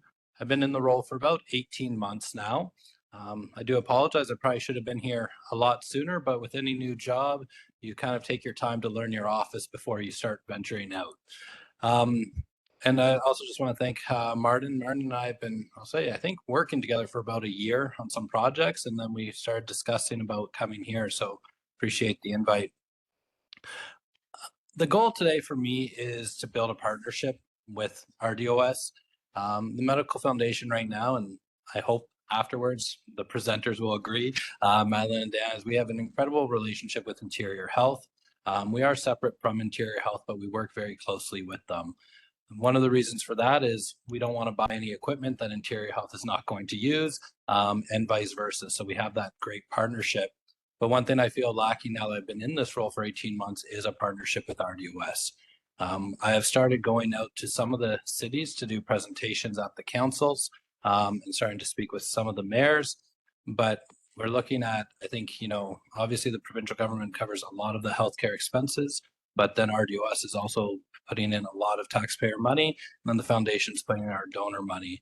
And so the goal for me today is to really talk about how we decide on our partnerships and our projects, and hopefully at the end discuss a way that we can partner closer together and build that relationship. So for future projects, there's kind of 4 ways we identify our projects. The first is with Interior Health Management. For example, I was not here, but the oncology department. Interior Health brought that to the medical foundation. It goes through our board. Any projects over $100,000 goes to my board for approval, and they assist with Interior Health, as well as what I would call day-to-day projects we get from Interior Health. We look at funding. The second is from Interior Health staff. That can be the physicians, the healthcare workers. We try to keep an open door policy with them, and they bring us projects. An example of that would be recently we met with the staff of the Women and Children Center, and they presented us with a list of items about in that $300,000 range of either replacement or new equipment they want for women and children. So we try to meet with the staff on the ground to get their input. The third one is the community. I hope it is okay. It has not been announced, but I'll say it is, we are looking at doing a significant project in Oliver. Part of that was with Interior Health, and then the other part has been with Mayor Johansson of building that housing. So we look at working that way of what our politicians / our donors / community members we want. When I started, I went into the Oliver area, and the first thing they said, hey, we love what you're doing in Penticton, but what are you doing for us? So that's our question, saying, okay, people want to support their hospital here, and then we go that route. And the fourth is just really research. We meet with the other foundations across Interior BC, and also nationally. We have some connections where we learn what they're doing, and see what projects that maybe are on their horizon that we haven't thought about here. So I kind of do that of the future projects is really what I would say. I don't have the exact percentage, but if I was to say, I would say 70% probably is done through Interior Health management, getting those requests coming in, where 20% would be staff, and then 10% is the community and the research aspect. And so that is kind of the breakdown I want to highlight. We are finishing our oncology campaign. Actually, I do have to run out of here at 2 o'clock. We have our open house, and I know this meeting got changed a little bit to accommodate, so I appreciate that. And so now that we're transitioning out of oncology, we wanted to kind of really try to build this partnership for our next significant project. I will say, I hope it's not to the same size as oncology. We could use a little break, but we do want to start that planning and working with you to build a better community across the South Okanagan Small Community. So with that, I didn't use any presentation, but it was made just to show I didn't lie. But I really was hoping more to use my time, I think, to have a discussion, to answer maybe questions of what you guys have for the Medical Foundation, or how you guys could see a partnership forming between RDOS and the Medical Foundation. And when I say partnership, I will say not just saying, hey, can we please have 30 million? We don't have that much money. So with that, I guess I'll say, can I open it to questions and comments? Or Yeah, I'll just make a comment first off and then open it up. But I appreciate you coming here, Ian. I think the work that the foundation does is amazing. And I know you're being challenged to look at new things other than just equipment, because you provided some funding for a clinic here in Penticton. And also we were looking at housing. So things that are not core healthcare, but realizing that access to core healthcare comes with resources. Sometimes you need to make some capital investments to get those resources coming in. I really appreciate working with you, especially in the rural communities. I think sometimes we get a little too focused on Penticton, and I know the board here, there's lots of needs in Penticton, but there's lots of needs elsewhere. And the board here has always wanted to be more involved. in supporting healthcare needs throughout the whole Similkameen, South Okanagan. So very interested to have you talk more about sort of those intangibles, those things where you're being challenged and the board's being challenged to look at funding for things that aren't necessarily equipment related. So how that's changing your outlook going forward. And just, I think it's an opportunity for the board who's said they want to be more involved. This is potentially an opportunity to be more involved in funding projects outside of our normal way of funding projects, which is just through an IH request. I think we're all on the same page working together. And I know that you've had some challenges where it feels like sometimes you're doing a lot of fundraising without any partners. So I think the board would be interested in, or at least considering that as an option going forward when an opportunity comes up. And with that, I'll open up the floor to anyone that has any comments or questions. Can I just make one comment on You that? bet. Sorry. No, I promise I'll open up for questions. But I think the partnership there you mentioned, I just want to highlight, I was in Princeton about 3 months ago. We have a board and we don't have any representatives from that community. And so through meeting with council and then the chamber, we now have a representative from Princeton to be that voice. I'd love to say I can support all of RDOS, but truth is we find we're a lot better when we have people from the community who are the voice of the community. So I'd say if there was something I could ask specifically outside of what I just said, would be love to talk to you about your communities. And if there's people, yourself or in your communities that we can connect with. We have a board that's very Penticton and Osoyoos based that we would love to find more board members or just people who are willing to volunteer for us to be that voice in your communities. So sorry, I just wanted to note that.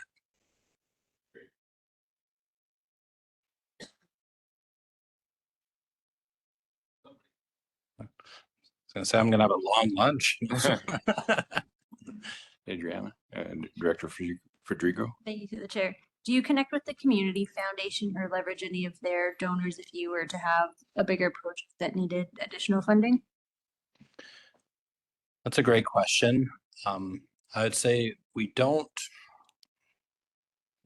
have a lot of similar donors. And I know that for a fact because a lot of times when we get estate gifts, I'll see community foundation gets a percentage and we get a percentage. Aaron and I have met a few times for coffee and have a great relationship, but we have not worked with them specifically on any partnerships. We did look at one point with Summerland building a walk-in clinic there where Community Foundation and us had both kind of looked into that partnership, but sadly at that time it did not go through. Potential for future still on the horizon. But so I'd say no, but we would definitely be open to that because I think a lot of, in these communities, both of us are going after the same donors or have the same donors. And so connecting, even right now, we just formed a partnership with the Feedway Foundation. So we are definitely trying to connect with more charities, Community Foundation being one.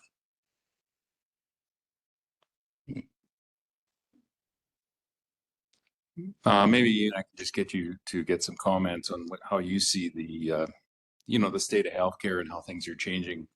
And I talked about sort of non-equipment projects that you're providing funding for and where you see things going kind of in the future and where the needs are going to come from moving forward. Yeah, absolutely. So for the last 40 years or so, we have been very reliant on funding mostly just hospital equipment. We plan on continuing that, but we are starting to have more partnerships outside. And so what we're learning, I'll say from a healthcare perspective, is that doctors, physicians, they like to work in bunches together. And so we think if we have stronger walk-in clinics, it actually helps us at the hospital. So for example, in August or September, we'll have a new walk-in clinic here. That was a $2 million project that we put $1 million towards. And we're hoping that will recruit new doctors to Penticton with that model. And we believe with a walk-in clinic, although that's outside of the hospital, that will hopefully reduce ER wait time. So it's trying to find new solutions. We're also partnering with YMCA potentially of looking at programs that can do after recovery surgeries or pre-surgeries when they're waiting for their appointments. And so we're trying to be, I'll say, the healthcare facility charity, just not outside of just in hospital. Sorry. So we really are focused on the betterment of health. And that can be now something simple as with the YMCA, once we hopefully sign the agreements of, hey, here's a new exercise program that will help people recover from surgeries, versus also, walk-in clinic where hopefully we'll bring more doctors in, which will relieve the pressure of the Penticton ER. And if we find that model successful, we would like to bring it out to the other communities. I know there's some challenges in Karamias right now with some of the health center there having lack of physicians and stuff like that. Is that a project? I'm kind of putting you on the spot there, Director Weeb, but is that, I mean, there's an opportunity here, just like I saw in Oliver there, and I think there's an opportunity for everybody at this board to reach out and have those conversations and look for solutions and ways to make things better. Director Coyne? So just hearing that you're not just going to focus strictly on hospitals. So something Princeton's been looking for is like a hub for services, and we were focusing on mental health and substance abuse initially. Yesterday, I had a meeting with a bunch of members from IHA and community members and whatnot, and they presented us with the integrated health or integrated services hub model, and which is kind of funny because I've been asking for this for like 5 years, and now all of a sudden there's an option. So looking at that, would that be something that we could possibly partner in if we were to have to build a new building or fit it out or whatever? Yeah, I want to be clear because I know I'm on record. I won't say yes off the top of my head. But if we could get donors. Yeah. But we're open to everything. And, to answer your question with the Karamias question is like, as much as I love going to the Karamias rodeo, I did not learn at the rodeo that there's a health crisis or issue happening there. And so this is where I go to the point of we need the community support of having a board member from Karamias to let us know those things are happening, as I'm not aware. And so same with your situation, Princeton did not know that was a conversation.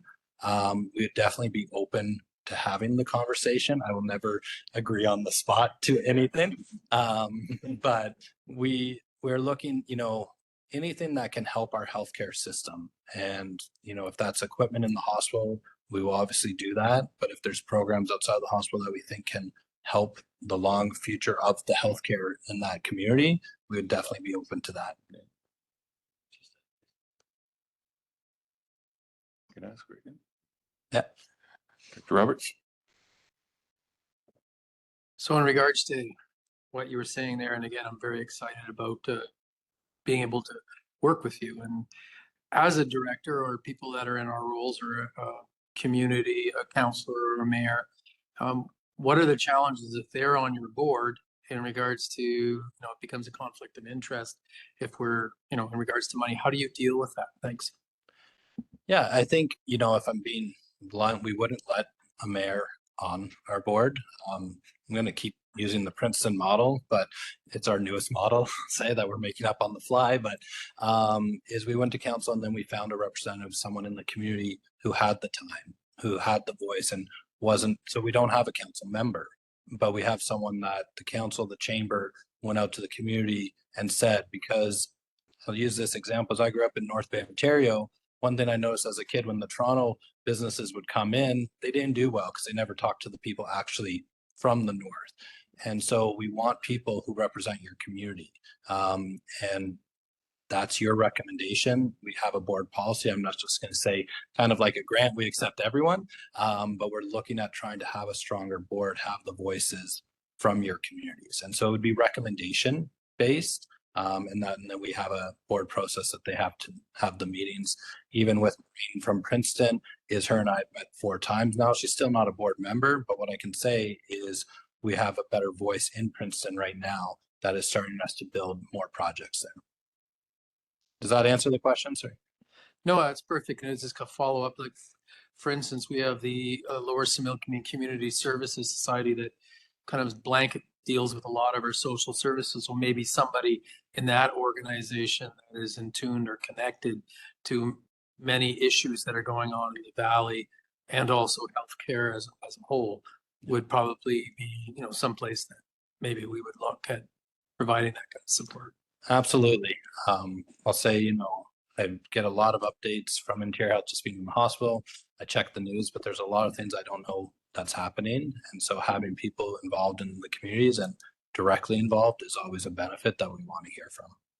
Well, that's perfect. And thank you, because I know with Director Johansson and the work that they're doing with you in regards to housing, you know, Karamias has housing issues, but also it's slightly different, more in regards to nursing and possibly with doctors coming and going and that kind of thing. We'd certainly love to talk to you about those.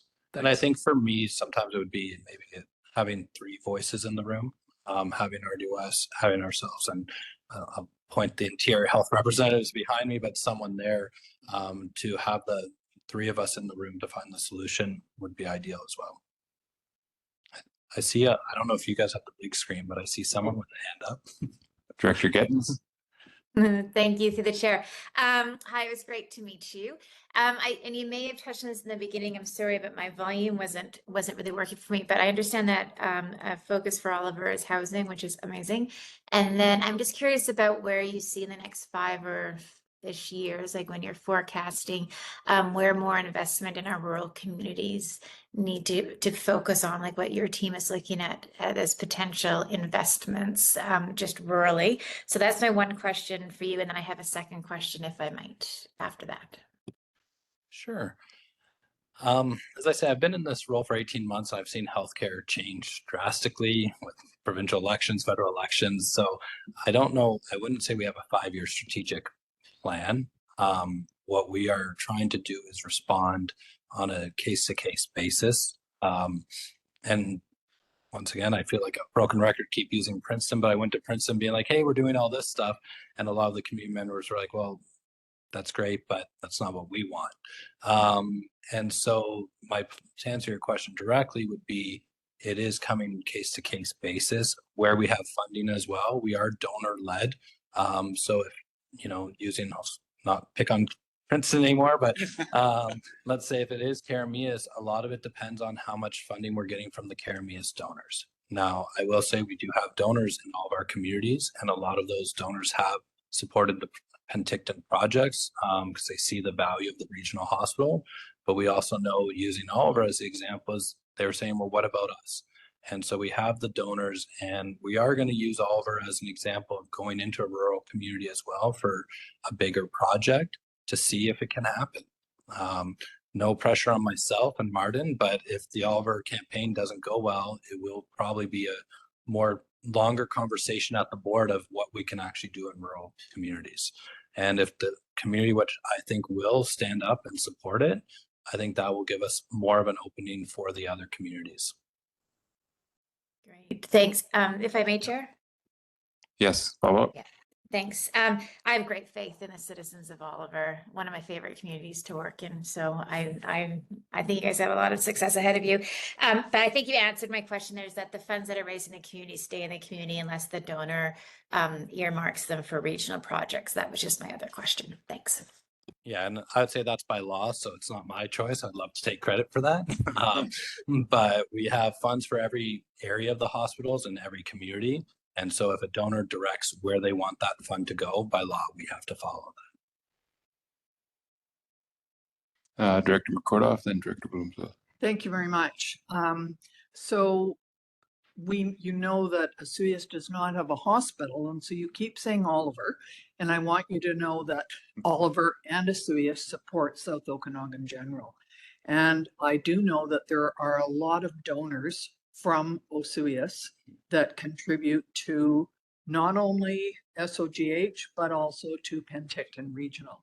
So we would be happy to have more of a presence at this. And I know I was dealing with Mayor Johansson when we looked at property and so on. So don't just say Oliver, it's Oliver and Osoyoos. No, and I will say I apologize for that. And I can promise you I will be connecting with you this summer, because one of the things for that project, we want to put a campaign team together, and it is both towns. I think I say Oliver right now, because I will say about almost 30% of my board is from Soyuz. So they inform me what's happening. Director Bloomfield?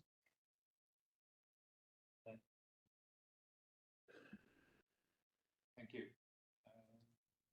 Here, you better use this one. Maybe it's burned out. Oh, there you go. There you I go. was gonna say, you Yeah. talk too much today. Yeah. My time limit's up here. I really want to applaud this move, I think, because I've always sort of related the hospital foundation to be, working on big projects. It's always big fundraising projects. It's always X number of $1 million that the target is, and so on. And so to get into a more regional approach and look at the healthcare needs of the society as a whole in the regional district or in the region is, I think that's a great move. And so I just want to say, I think you're on the right track. And as you know from this table, now you're sort of learning how to be a lot more political, and naming all the communities correctly is obviously important. But no, I think that we try to think that way as well. Obviously, we're all fundraisers. And we're all it's always money involved in healthcare, and so. I think the more we can relate to each other, the more we can work together and share the information that we've got about what we're doing in different communities. I think the better off we're going to be. So, yeah, kudos to you. Thank you. Okay. If it helps you, when I interviewed for the job, they asked me my weakness, and I said politics. So I'm learning. Well, thanks, Ian, for coming today. And I would just say to the board, it's always, I really appreciate when Ian reached out when you first got into the position and you came down and said, I really would like to do a project down in the South Okanagan. And it got me thinking, because I really at that point had never even thought about approaching the Medical Foundation and talking about projects. So I really wanted you to come here to just open up the eyes of the board that there's a lot of possibilities out there. And, we've been working on this project. We're looking at an announcement here. It'll be, gosh, a year and a half since we started talking about this. Give or take, yeah. Things don't happen overnight. You got to have an idea, then you got to find partners, and there's lots of people. Everybody's working toward the same thing, which is improving healthcare, whether it's IH, the ministry, Medical Foundation, the Community Foundation. There's lots of opportunities to make things better. And all it does is come up with an idea and start working everybody to see what you can do to come together to make that idea happen. So, Director Federico. Thank you, through Chair. Is it an ongoing kind of like throughout the year, if somebody has an idea or is looking for funding, they can come, or do you have a specific time period to get like an application in, or how does your process work? Great question. It's a simple process. Come for a grant. We prove it. I would say I appreciate usually a heads up, as using the example above, it took us probably at least a year to 18 months to get to where we are, whereas, it just got dropped on us with a grant of, hey, fix the house in Oliver, and we hadn't had a conversation, we probably would have declined it. So having an early conversation definitely helps. Anything over 100,000 as well, my board has to approve. So sometimes it involves presentations to them or just providing that information. But I would say we don't have a time cycle, because with healthcare, especially if crises happen, we have to be able to react. And so for that reason, there's no cycle. We do grants throughout the year. I'll leave some cards here, but I would say, yeah, anything significant, hopefully we can have conversations well before you do need the funding, so we can put a plan in place. And for us, one of the things too is we are fundraising usually as we go. So if you want it today or tomorrow, we need some time to fundraise for it before we can pay for it.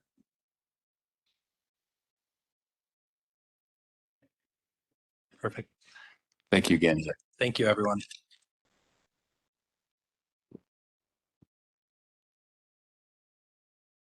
All right, our next delegation, we have Dan Goffer here, Corporate Director, Business Operations South, and Madeline Siligwong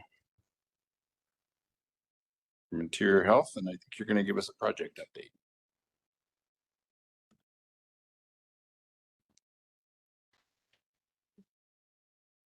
Well, good afternoon, everyone. Thank you for having us here today. And yes, we're here to provide you with one of our semi-annual project updates. So the projects that are currently in flight. So if do I have a clicker or is it? Right here. Oh, you've got it. I've got it. Okay, thank you. So I'll just jump into just a bit of a quick agenda. So yes, we'll be providing a little bit of an update on projects by listed by community and then the sites within each of those communities. Then we'll highlight some of the major projects that we're launching this year based on the 25-26 approved capital budget. So the one that you all approved recently. And then lastly, at the end, we'll just have some time for discussion and questions. So we'll start off in Penticton, at Penticton Regional Hospital. So first up on the list here, you'll see is the new multi-dose packaging machine. So this is equipment that's used in the pharmacy to package up medications that then get distributed out to the units in the hospital. The construction component of this project is now complete, which prepared the space for the install of the additional equipment that's associated with this project. We expect that to be delivered before the end of June here, so shortly thereafter the project should be wrapped up and complete. Next, we have the replacement of the physiological monitoring system within the intensive care unit in the hospital. This consists of the bedside monitors that are linked to a central system so that the patient's vital signs can be monitored in real time at the nursing station. This project's also nearly complete with the equipment on site and installed in the unit. So we're really just working through those sort of final project checks and solving any remaining deficiencies that there might be with the system. And so also expect that one done by the end of June. Next, we have a radiant heating system upgrade for the central and south pavilion buildings on the site. Which will upgrade all of the zone valves, piping, configuration, and heating controls. Another one that's almost complete. We're sort of into the final stage on that. So we'll be draining the heating system once the overnight temperatures increase to a certain level. So obviously summer is a good time for that. And we expect this to be done by the end of July. Next, we have the motor control center replacement project. So this is a system that manages hot water and steam plant rooms within the hospital, which are very critical in powering the medical vacuum system within the site. The parts have been ordered, but they unfortunately have quite a long lead time. So they're telling us it could be 60 weeks until we get those parts. So we anticipate this one will be done in July of next year, 2026. Next is the lab sorting room renovation. So this project was intended to improve workflow efficiency in the lab sorting room and fix older fixtures within the room. Will help us comply with infection control and laboratory accreditation standards. The work involved replacing the countertops, old wooden cabinetry, removal of a partial wall, install a new sink and shelving, and relocate the existing water system within the room. This project is substantially complete now, and we expect it to be closed out by the end of the month.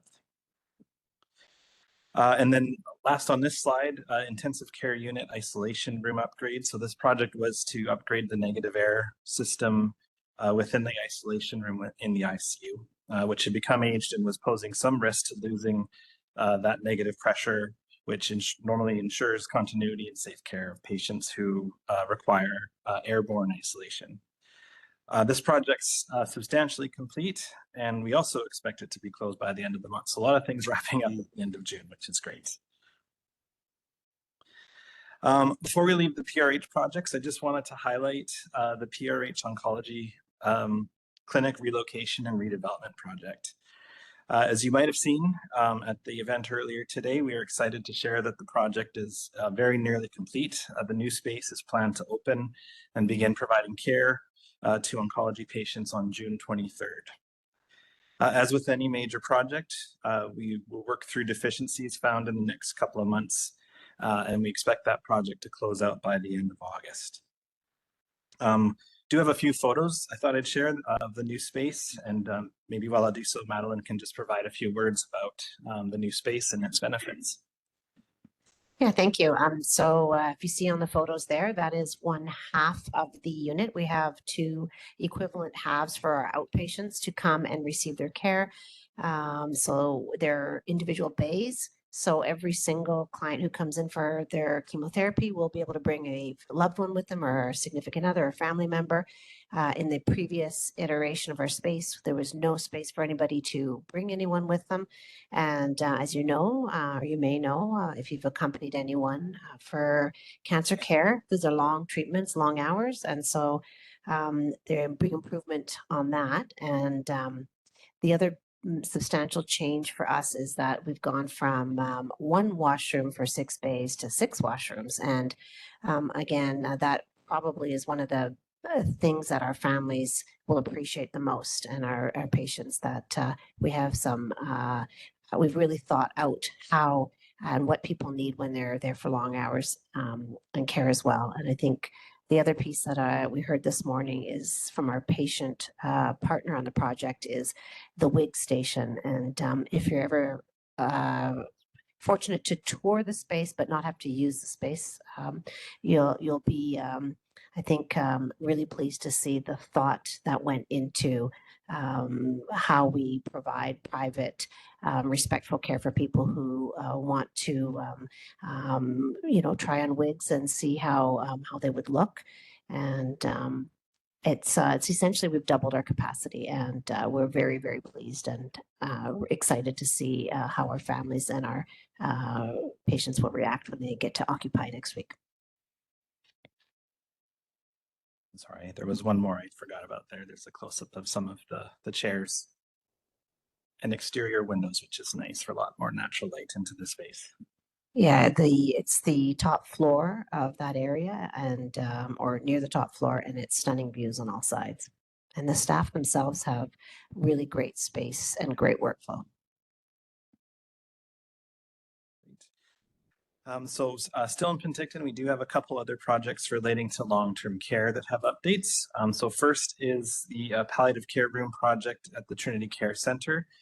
So this project was to create, really it should be end-of-life room is the better wording for it, by renovating one of the resident rooms along with an adjacent storage room to provide exterior access, private entrance, and a lounge area for family members. This project was just completed about a month ago, and it's now in full use. And then next is the Westview Place Long-Term Care Expansion Planning Project. This is to develop a business plan that would build a new standalone building that would replace the Westview Long-Term Care Facility located on the PRH Acute Care Campus, as well as expand upon the number of beds. We haven't begun this planning project, and we're actually awaiting approval from the Ministry of Health in order to proceed. The Ministry of Health, and then of course the new Ministry of Infrastructure, which is now set up specifically around capital, is reviewing healthcare capital priorities across BC, and given the current financial environment. We're hearing the focus for the coming year for ministry is really to address cost escalation pressures of projects that are already underway. So essentially finishing those off before assessing affordability and timing of next capital priorities, of which the Westview long-term care replacement is high on our list. But for now, the business planning for that is on hold. We will continue, oops, jumped a bit ahead there. We will continue to provide updates on this one, of course, still on our list and as a priority. So as we learn more, we'll make sure we're keeping the board up to date on that one. Moving now to Summerland and the health center. First, we have the boiler replacement project, which was to replace 2 existing main boilers with condensing boilers, and then tying together the health center and the adjacent long-term care site. This project's in the final stages of being closed out, and we expect the full completion by the end of June. And then next we have an emergency generator project. So this is replacing a 36-year-old generator that's on the site.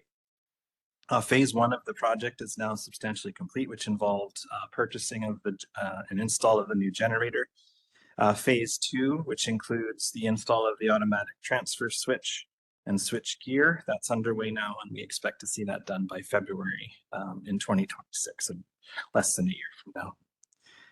And then lastly, we have the replacement of the rooftop HVAC units, number 1 and 2 on the building.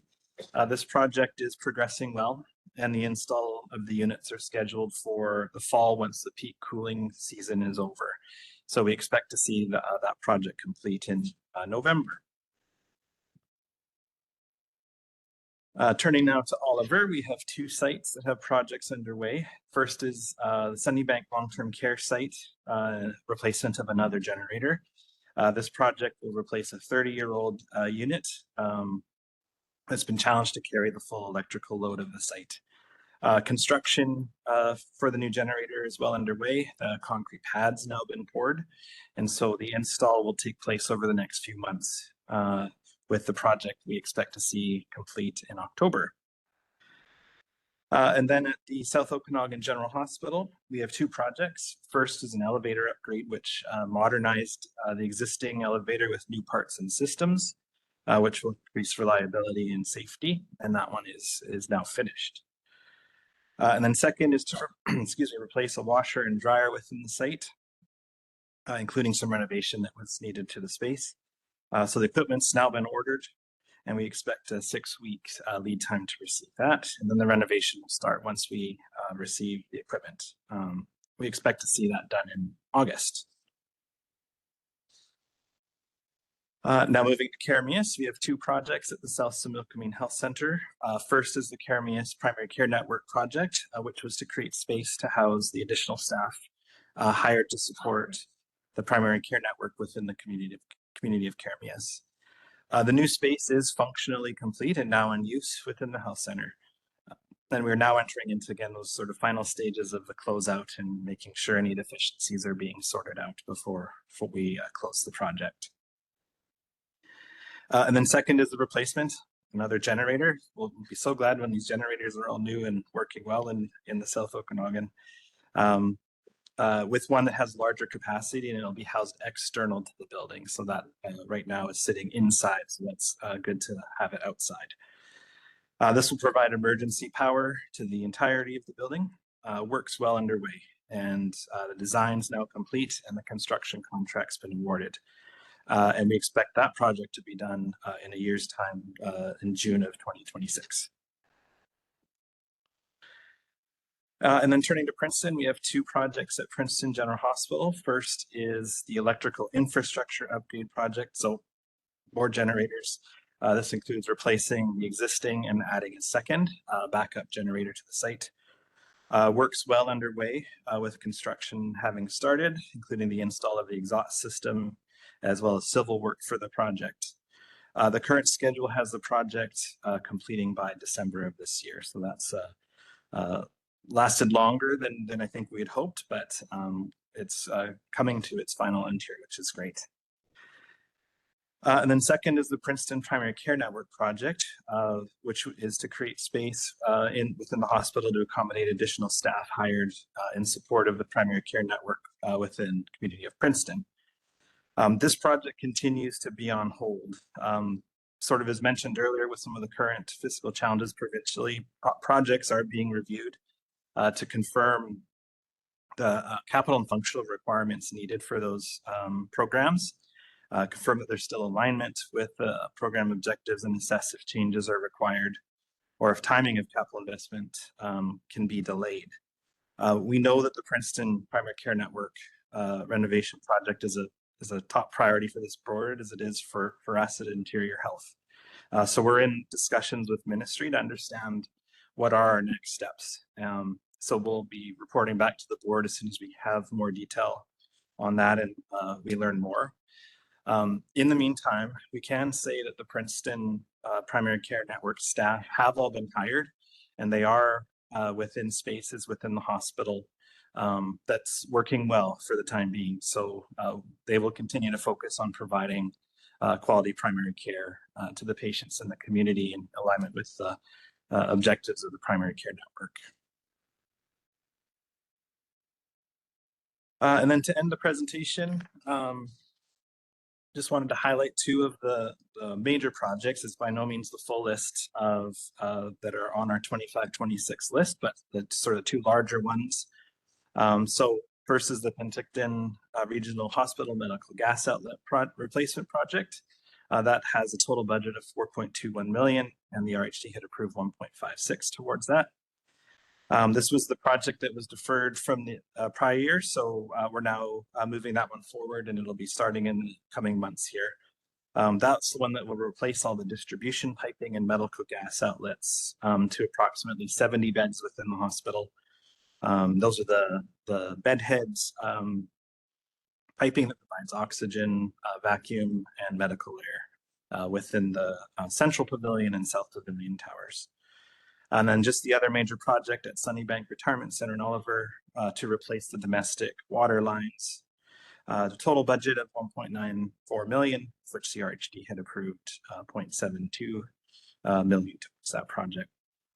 Both of them have yet to begin, but our capital projects team is in their gearing up phase to launch them quite soon. So we should have updates at our next semi-annual project update for the board on where those ones sit. And with that, I'll turn it to the board for any questions. Director Bush. Yes, thanks. I'm wondering about the generator for the Karamis Diagnostic Center, or whatever you call it now. Would that include the assisted living and dementia wards and stuff like that? I believe so. I think if they're linked in with the main building at the health center, that it's intended to cover the entirety of the campus there. Yes. Right. Is it not working? There we go.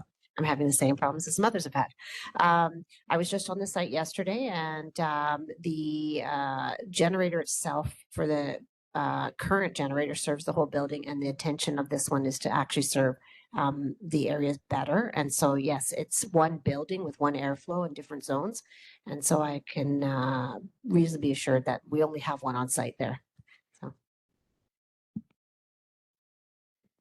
I got a couple questions. So earlier this year in April, I was down, had a meeting with Minister Osborne and gave her all of our financials and asked them to fund the shortfall from what we had provided. And just wondering if there's been any feedback. I know there has been a little bit, but I'm just wondering if you could elaborate on that. Sure. Yeah.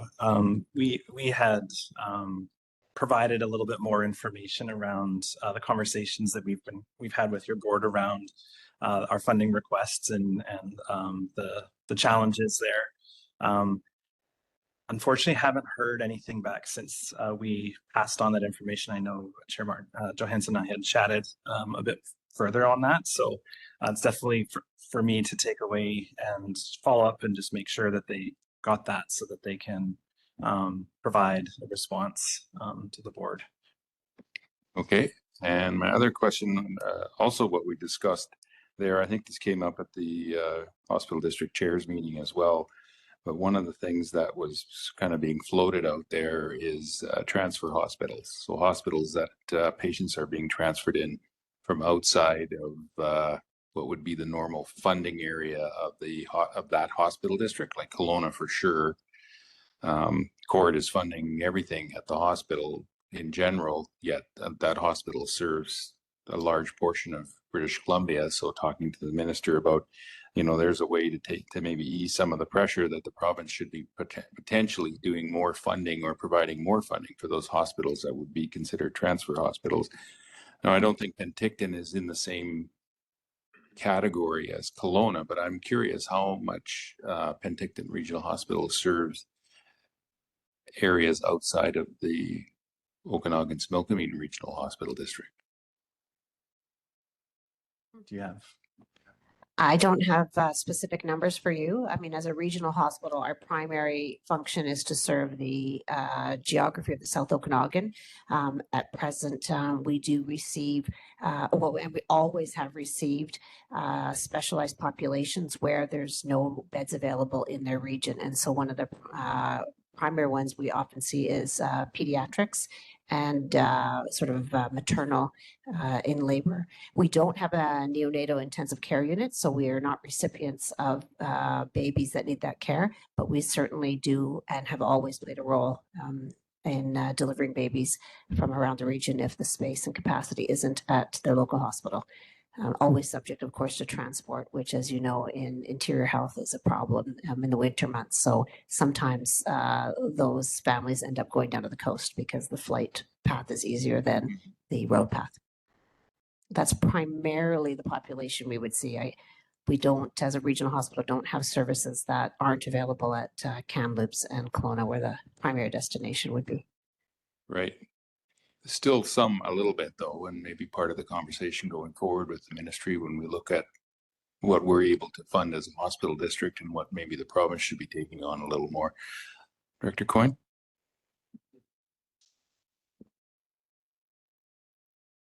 No, there it is. To follow up on that, I mean, the boundary Kootenay, there's a lot of people from like Rock Creek in that area that come down because it's close. When I was having one of my children, there's people from Merritt in our hospital here having babies at the same time. So it does have a bigger catchment area than just the RDOS. So I just want to make sure that's pointed out. Yeah, I will say that in my time here, only one time have I pulled any data around the Rock Creek or the Kootenay boundary area, and it was around South Okanagan General Hospital. And it was really more around understanding who we want to notify when we have any kind of disruption of any type of service. And at that time, the numbers were very, very low in that year. But I agree with you. People will take the path that makes sense for them, and for some of them coming over and from the south up makes more sense than going further deeper into Kootenay boundary. But it's the numbers are not large, but they're present. Director McCordoff?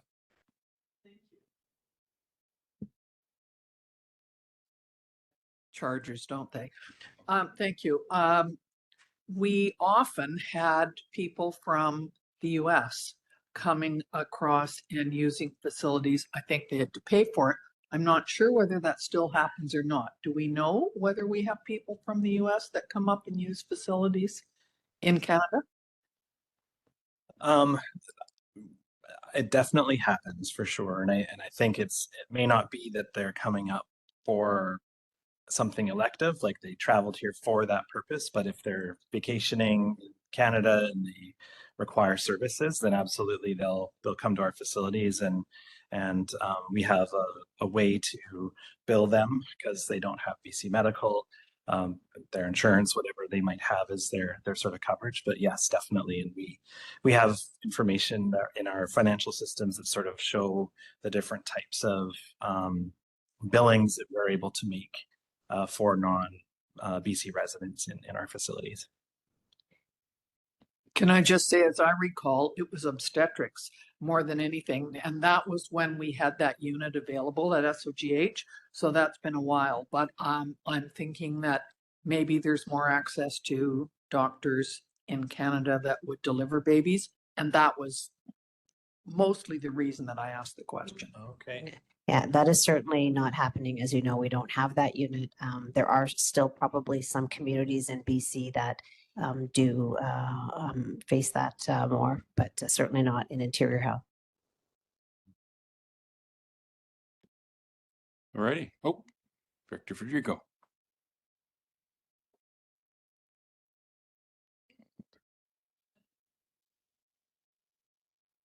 It's not like in mine.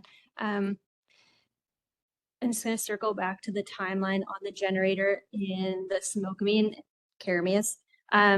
Given Fortis's current update on where they're at with their power shut off, and just correlating a timeline with new generator, although the municipalities seem to not be included in that, just in case there is a power shut off for their up to 72 hours. how that align with your generator upgrades? So our current generator is fully functional and will remain functional and will serve the needs of the hospital and any slight added pressure that we may have to put on it. I hope not. But we will not be decommissioning that until the new one. The lead time on the new one is that for every single generator, it's built from scratch for the specifications of that particular unit and facility. So these are not off the rack units. And so there isn't any ability to speed that up. But we are in close partnership with Fortis, and we meet with them weekly around their plan, which, as you all know, caught everybody at the same place, right? So we did not have any advance warning, but Interior Health will support the communities in the way that we always have. And we are a big player in the communities, and we will be there. Director Weed.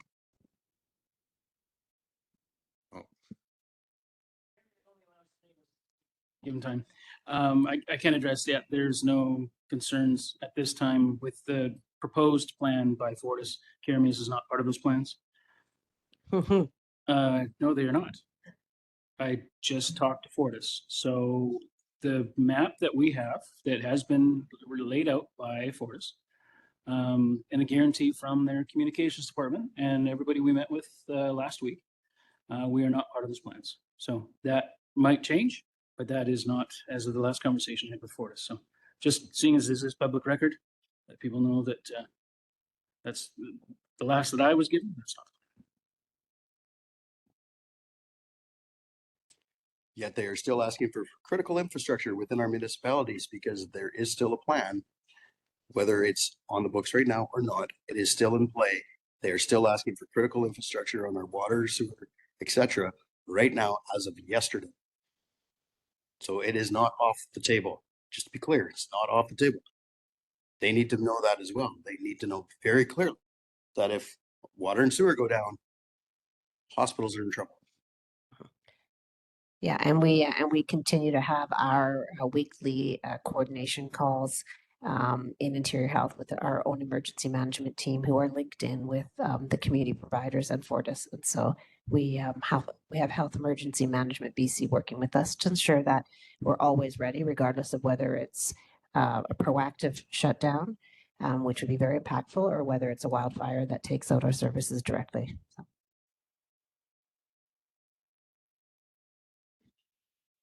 Alrighty. Well, thanks for coming, Dan and Madeline. Board's always appreciative of the project updates and making yourself available to the board for questions as well. So thank you again. Thank you. Look forward to next time.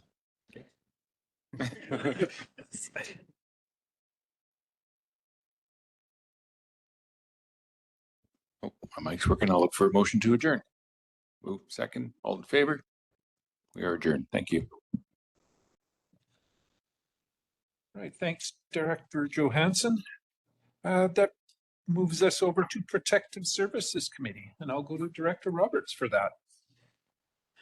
Thank you. We'll call to order the Protective Services for 1:55 p.m. Can I have a motion to accept agenda? Thank you. First and second. All in favor? Do we have enough people here? Did everybody at least go? I think we're okay. We're good? Yeah. Beauty. All right. So call to order. Everybody's accepted. And so now I can move to the CAO in regards to discussion with our. Thank you, Chair. We've got Jonathan Wilkie. He's Senior Manager for the Water Resource, and he's a Senior Resource Engineer from True Consulting. He's here to provide an update on flood mapping, and I'll forward this to Mr. Wilkie.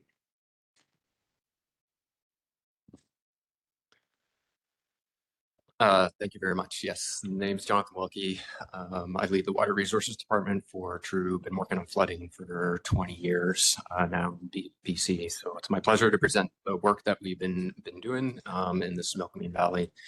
And I also had the pleasure of presenting very similar presentation at the Canadian Water Resources Association National Conference, which was actually here in Penticton a couple of weeks ago. So we'll get started here. We got a lot to cover. I'd first like to start off saying there's no rest for the West. It just seems that we're getting inundated with these climate events. If it's not droughts, it's floods, it's forest fires, it's debris flows, and sometimes it's rocks falling off the side of the mountain the size of houses. And so we're definitely in different times, but with each one of those events, we learn something new.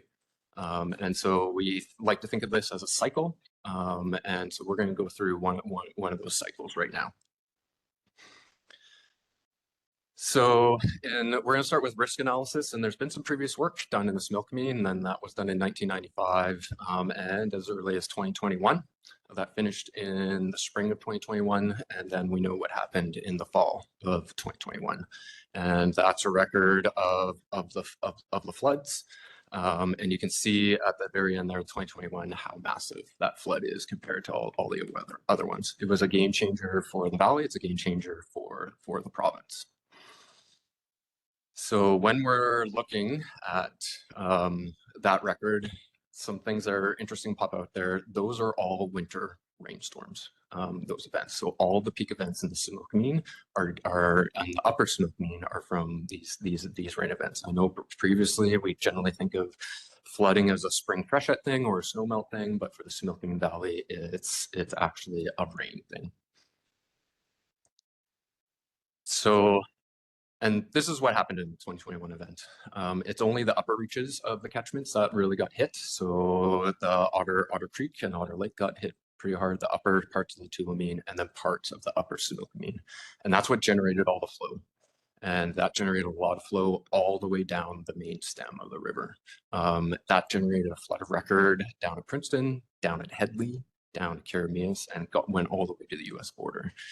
We previously didn't think that a rainstorm could inundate the river that much, that we could get that much volume, but we did. That's what the atmospheric river looks like. And the atmospheric river itself, in terms of the intensities, was an intense event, but it's only been categorized as a 50 to 100 year. So this isn't 1,000-year intensities. The game changer on that one was the breadth and the spatial scale, as how many red parts of that area.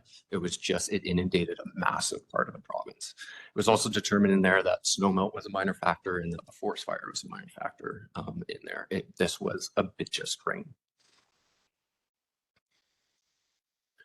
So what's a flooding presentation without some good flooding photos? So we're going to head over into the Similkameen, and we'll look at some of the issues super quick. So going down there, Brown Bridge got impinged, and you can see the riverside cabins in Princeton there as well. Some of the infrastructure in Princeton that was damaged, and also the water's higher inside town than it is in the river. We had bridge abutments washing out, so that's Cattle Valley Bridge near Princeton. As we go up into Otter Lake completely filled up and inundated that community in the middle of the night. And then the Tulameen obviously came way up, and you can see from the area of the inundation, the swath after the fact. We go down in the lower Similkameen and we go down to Karameas. We have lots of erosion down there, and we had dikes failing. So we had we had water bubbling out of the base of dikes. So some serious ramifications because of that event. And that quickly, we're back to risk analysis. So we didn't have time for the disaster risk reduction phase at all because it happened so quickly. We're going round and round this cycle much quicker than we have before. So for the work that we were doing for the RDOS, we took a two-pronged approach. So from the 2021 event, we wanted to update detailed mapping. So that's covering the populated areas out there. It's covering the same areas that was covered in 2021, but we also wanted to fill in the gaps. So we created a screening level model, so it takes a little bit less effort, so it's less detailed. Primarily, we don't model the bridges, we don't model the dikes, and we don't do any bathymetry, but it gives us an idea. So at least now, from an emergency response perspective, we have an idea of what could be going on through the entire stem. Another big part is flood statistics, and we did a whole ton of math on this. We looked at every single gauge in the watershed to try and figure out how that rain propagates through the entire system. Super complicated. Rain statistics are pretty difficult, and then when you have extreme events, that 2021, that really messes with the statistical models that we have to do this. The other thing that we need to be aware of is that these error events come in waves. And so then we have multiple events. And so that's another consideration when we're doing some of the statistics that we normally don't deal with. Some interesting things in there. You'll notice at the peak there's actually a double peak at some of those hydrographs, and we'll get into that a little bit later. Then on top of that, we got climate change, and I could go on for hours on climate change, super fuzzy science, all this. The long and short of it is these atmospheric rivers, these rainstorms in the winter are going to get worse, and that's what all those giant light gray spikes there. That's what that means. We can look at this in a different way. When we look at climate change, we look at a ton of data, and we like to look at it in different ways. So that's actually that same graph, just color coded. And you can see at the bottom, that's kind of 1950, and that is modeled to year 2100, still super fuzzy science. But you can see there, you got a good stable freshet earlier in the century, and then that freshet breaks up. And what you're really concerned there is at the top and on the right are all of those blips. Those are predicted rainstorms, and you can see the difference that happens. When we look at this, we just don't look at one model. We look at multiple scenarios and we look at multiple models. So we've run, there's probably close to 1,000 graphs like this that we look at and process.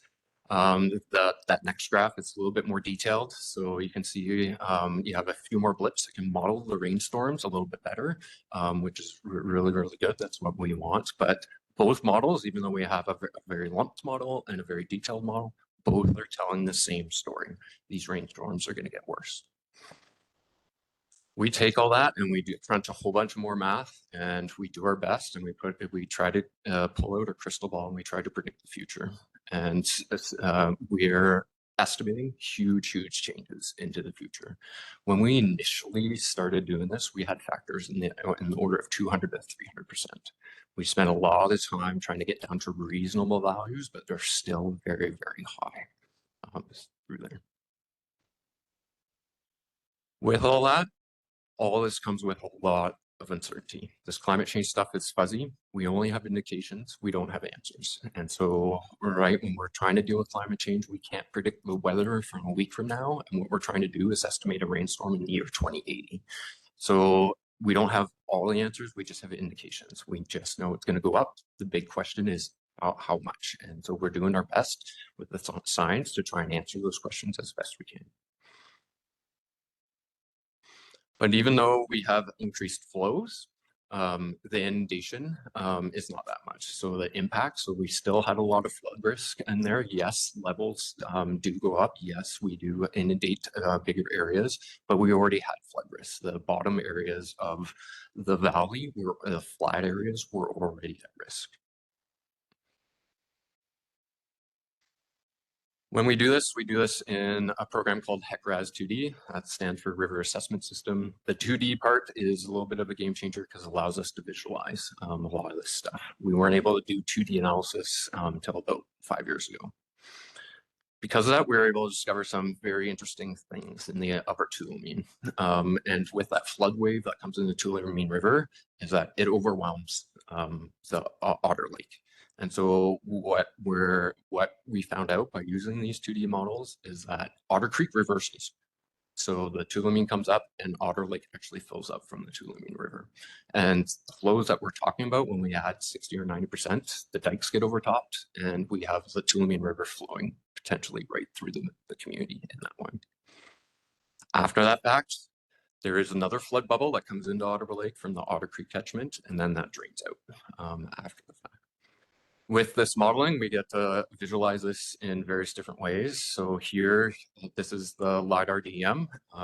You can see that, and we'll get this animated, hopefully here. Oh, it doesn't look like I can click into it. I have the mouse. And that didn't work, but we'll go to this other animation. So I wanted to show you the lake filling up and the lake filling down. Couldn't get it to work, that's fine. But here's another way to look at it. So when we're talking about that peak event, when the Tulameen is up, so this is the visualization that we can get. So we can take a look at how that's potentially going to flow through the community. But this allows us to visualize this a lot better and respond to these types of events a lot better.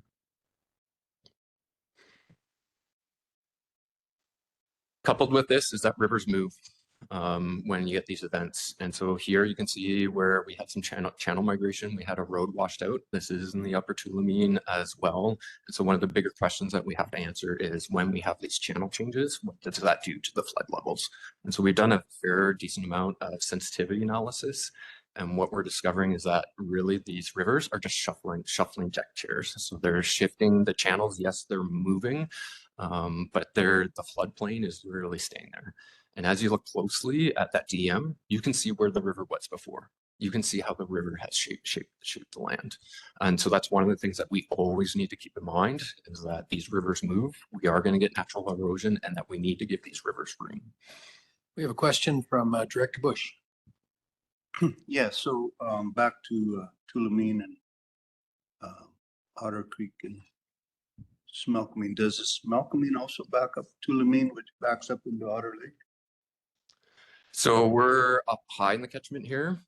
So that the Tulameen doesn't join the Smelkameen till Princeton. Right. So, but the same thing happens at Princeton where they come together at the forks and there is a massive backup because of where it comes up at the forks. Yes. Okay. So is there anything we can do about it? Yes, there's definitely stuff you can do about it. But the idea of we're not going to get wet is probably off the table through there. But yes, there is some that we can do it. We'll get at that a little bit at the end here because I do have some slides, some closing comments on that very fact. In terms of the mapping, this is the lower map. This is from the screening level map. So this is down in Chapaka at the lower end. Here, so this gives us an idea of the flood levels. But one of the reasons for that, you can see how the water shapes land. And so pretty much the lower areas of anything that's flat pretty well goes underwater. And that's to be expected because you can see that. And once you look at that relief, you can see that water has been there before, it has shaped the land. It's probably going to get back there again. We get in the detailed maps, and so there we estimate flood levels. So if you want to regulate to flood construction levels, we have updated flood construction levels through there. So we can do that both for mid-century levels and end-of-century levels for that. Flood levels definitely went up from the 2021. There's future work that is down there. Our work is never done. We're going through that continuous cycle. So Fraser Basin Council is actually already initiated extra work in there. And so they are targeting to fill in the gaps for the Smelkameen River with some detailed mapping. And they've also targeted some southern Okanagan lakes. I know for sure Sean's been working with Fraser Basin Council to ensure that the most important creeks in there are covered. And that's starting imminently. I think the Smelkameen River RFP actually closes today. So some final comments, and I know that was super quick, but we only had 10 minutes. But yes, these winter AR events are going to get worse. They could even get much worse. The question is how much, we don't know. Water has shaped the land in the past and it will continue to do so in the future, and we got a plan for that. We can't engineer our way out of this, and I put engineer in quotes because typically we like to stop that water and stop it from getting to places and put up dikes and put up barriers. That is proving to be not the best strategies. Dikes fail and rivers move, and so we can't use the traditional techniques. And so that moves us into we need a plan to get wet in some of these areas, and then it's also be adaptive. We have to recognize that we don't know the answers. We can make some good strategic decisions now, but we have to keep in mind the level of uncertainty that we're dealing with for it. And yeah, thank you. And so I welcome many questions. Well, thank you very much. Do I have questions about Director Barkwell? Thank you for that presentation. I think perhaps the most surprising thing to me was the peaks being all in the winter instead of the spring flood event. So is this a presentation of renewable? I didn't see it in the agenda. That'd be more a question for staff, I guess. We'll share it. I'll share it. Okay, thank you. Yeah, To follow up on that comment, I would say previously in the smoke mean, the 2021 work, they did identify those rain processes for the upper smoke mean. It really was not identified, or there were no signals for it to travel that far down. That was the biggest change. And that's the thing. And there were indications in the climate change modeling that they could get to that level. And at that time, because we didn't have that perspective, most people are like, yeah, that probably wouldn't happen. And then it did happen. And so that's where it was a massive change. And that's why it's been a massive change since 2021. That's flood governance, that's from the province, that's from communities, is that it was a bit of a wake-up call. I'm for there, is that we can actually get nailed with these big events. So what we've experienced in the past is not what we're going to experience in the future. Well, thank you. Any further questions, statements, comments? Director Coyne. There we go. You can go on. I can share too, because True has the floodplain. Actually, I'll get Sean to share it. We have our entire flood hub, and it gives you modeling and this and that. So we're building to get wet now. There's no way around this without moving the entire town. The entire town now is in a floodplain. We hit the 200-year floodplain, our flood mark, almost to the inch on in 21, and the new floodplain is the entire level part of downtown, so including every resident in the downtowns and even the trailer park that's down by the bowling alley, which is quite a bit higher. It'll be underwater as well, so it's massive, the amount of water. Nobody ever thought I could do it, and it's doing it. These guys have done an amazing job at the mapping and whatnot.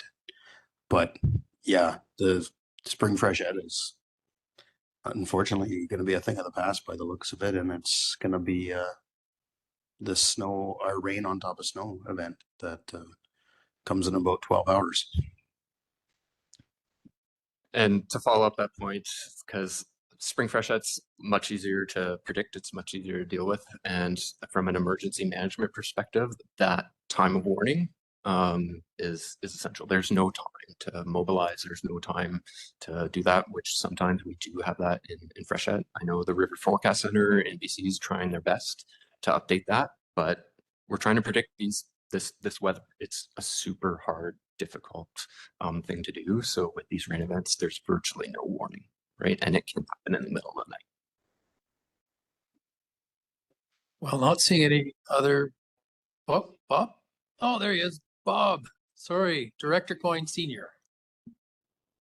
Just in kind of I don't know what the word is, reply to Director Barkwell's situation about, or question about the spring freshets, or the surprise that they're winter floods that we get rather than spring floods. The last time we had a flood in the springtime was in 1972. Since then, everything has been either November, December type weather is when that's when we get hit with the floods over here. Thank you. Thank you. Any other questions, comments?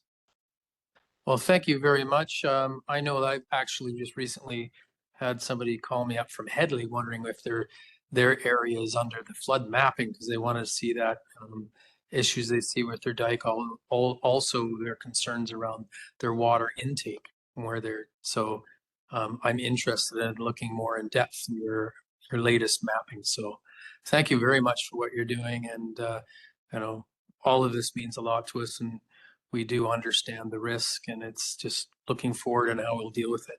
So thank you very much.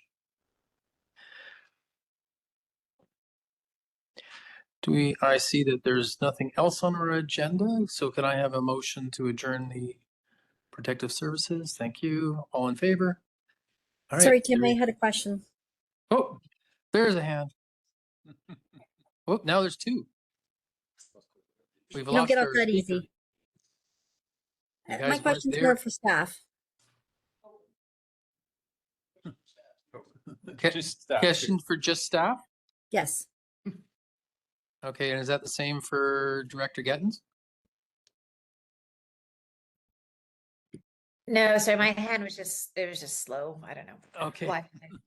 All right, Director Monteith.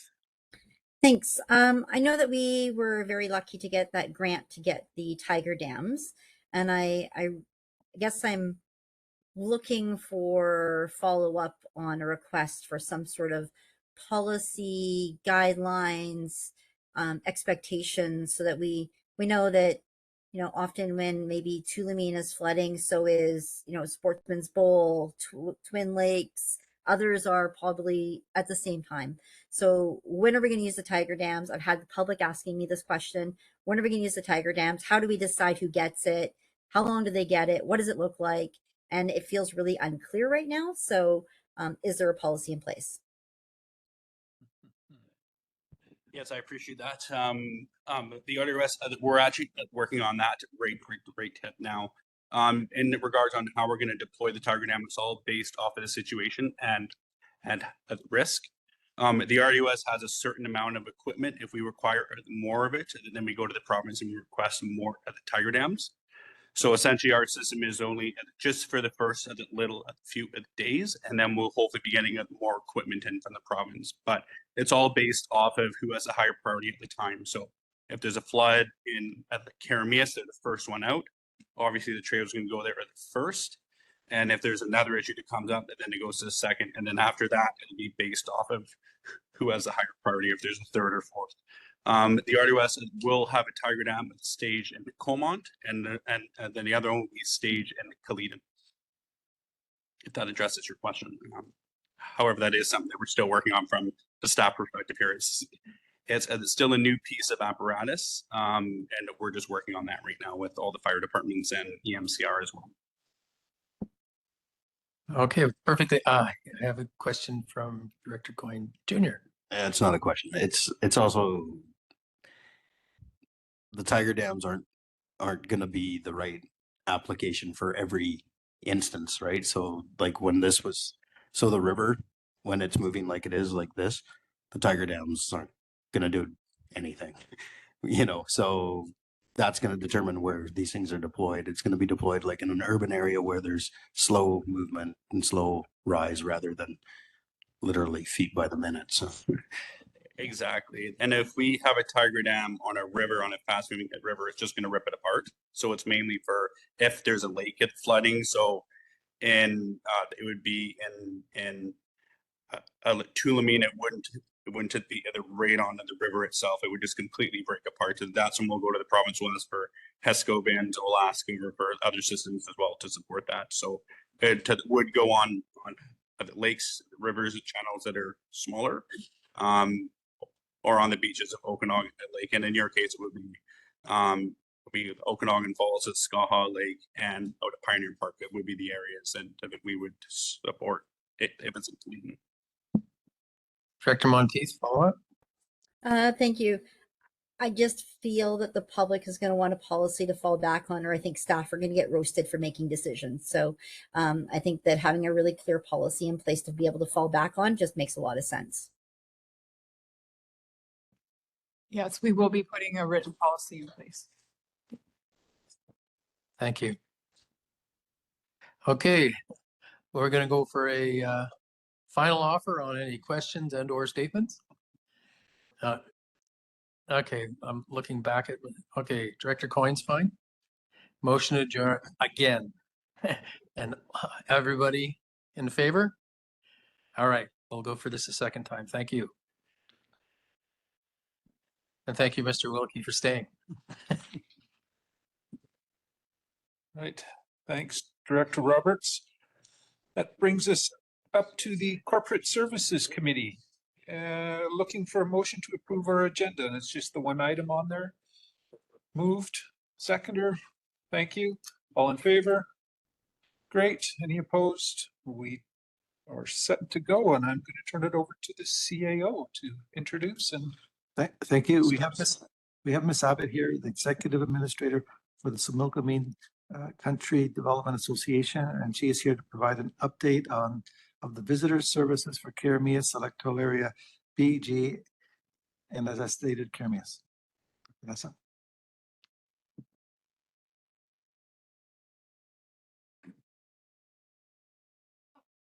just in the center of the console. Yeah. This one, okay. Sorry, I'm not used to that fancy setup.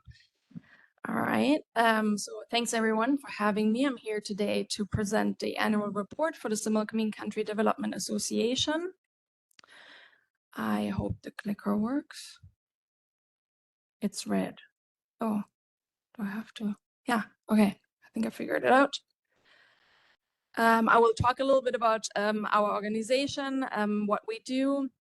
I will go really quickly on that. I know I don't have a lot of time. A little bit of a financial review, challenges and achievements of the last year, and then our goals for this upcoming year. So a little bit about us. We're the Similkameen Country Development Association. From now on, I'll just say SCDA. That's easier. We're a non-member funded BC society supporting sustainable economic development across Keremeos, Area B and G, but we work for the broader Similkameen Valley. We're currently providing visitor services through a service agreement with the RDOS and Destination BC, but our work in general, our society's work goes beyond tourism. We focus on economic development, grant writing, event coordination, and my favorite part of my work is relationship building. So we are guided, no, our mission is to foster relationships and embrace the Similkameen Valley's rich diversity to support sustainable economic development and growth. And we're working towards a thriving and resilient Similkameen Valley. We are led by 9 volunteer members of our board of directors. They're all coming from different corners of the communities. Most of them are business owners, but we also have from community services, all corners represented. And then we have 2 staff members, myself and our tourism counselor. We're both part-time. I'm the only one year-round. So now to the fun part, what do we do? We're funded, like I said, to provide visitor services in the Similkameen. Last year, our fiscal year runs from June to May, which is why I'm presenting now, and this is also the time frame I'm presenting on. We helped over 2,500 visitors in person in our visitor center.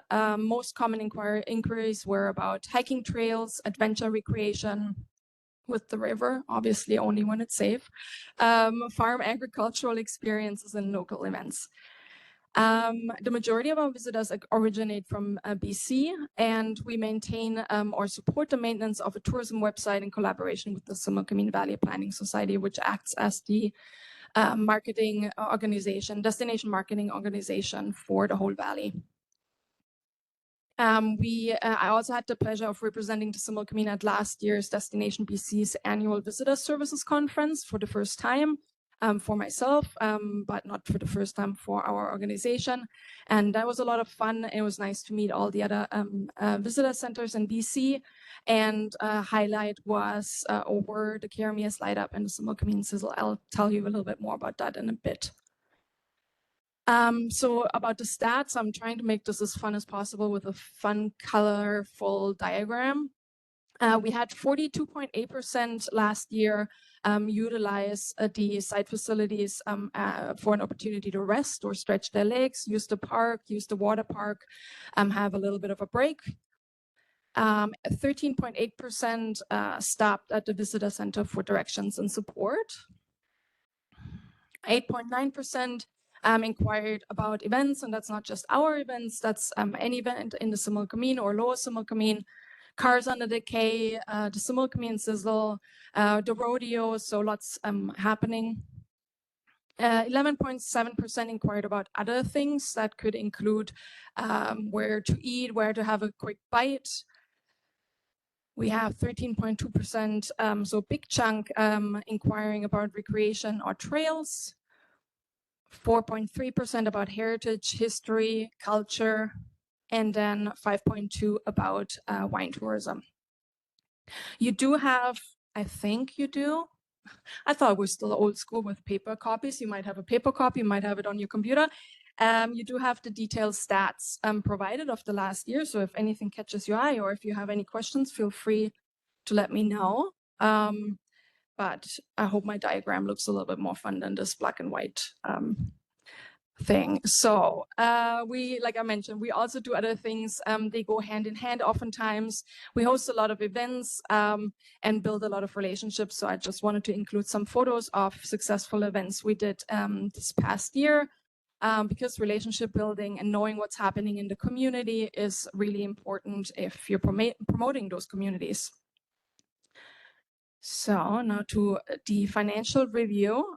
You were also provided with a balance sheet as well as a profit and loss by class file and a budget. Our fiscal year, like I mentioned, runs from June to May every year. Over this past year, we implemented several improvements thanks to the RDOS that guided us. As you know, we're a small nonprofit. The board is volunteer. I'm not a trained bookkeeper, so I really appreciate the help from RDOS staff on that end. A big change you'll see on the balance sheet that you're provided with all the way, probably on the other side, on the second page. The retained earnings are now so you see surplus deficit accounts that are split into our operations. So visitor information surpluses or deficits in the future are clearly represented there. So there's no confusion about a big pot of money, because we do a lot of grants as well. And now everything's very detailed and very much classified and separated. We did also recently engage a third-party bookkeeper. Like I said, I'm not a trained bookkeeper. I do the day-to-day, but we do want to make sure that we are in compliance with funder standards, and we felt it was best to engage with a third-party bookkeeper. And we did draft a new budget for this fiscal year. Last board meeting, my board had a couple requests to make some changes, so it is still pending approval, but you were provided with this budget proposal. You do see it is a deficit budget, which is, we did get reduced in funding for this agreement term because we do have some surpluses to fall back on. So that deficit budget is to draw down those surpluses as requested. You have these financial reports. I'm scared I'm running out of time. So if you are interested in more details, or you want to take a closer look, you can always send me an email or talk to me afterwards, I guess. I'm not sure. And I'm sending out more detailed financial statements to the areas affected. So area BG, Village of Caramias, as well as RDOS and village staff will receive them as well. We, like any organization, we had great achievements, but also some challenges last year. We did have to change locations. We transitioned into a new location within the rec center in Caramias, into the Similkameen Recreation Center. But obviously, the best part of this presentations are the achievements to celebrate.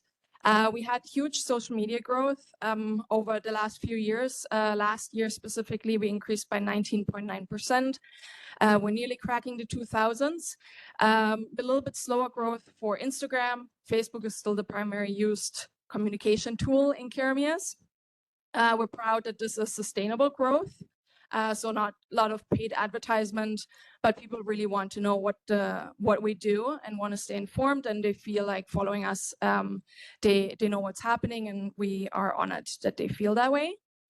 Strategy milestones are we completed the creation of an agritourism strategy to support farm-based tourism and regional promotion.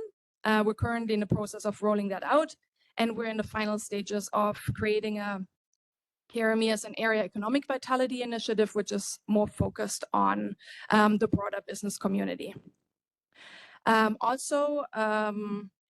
We now introduce swag and apparel, which was a big ask from visitors in the past. They obviously used for promotional purposes or as giveaways, and as a modest revenue stream. We don't expect much from it because it is quite expensive to buy that stuff, but we did introduce some shirts, hoodies, hats, and bags. So if you want some Similkameen swag, you can get it with the peach, like my bag. It's very popular. It's awesome. We expanded on stickers and magnets, and we just think that further builds on regional awareness. And we also want to foster local pride so that locals can wear it too.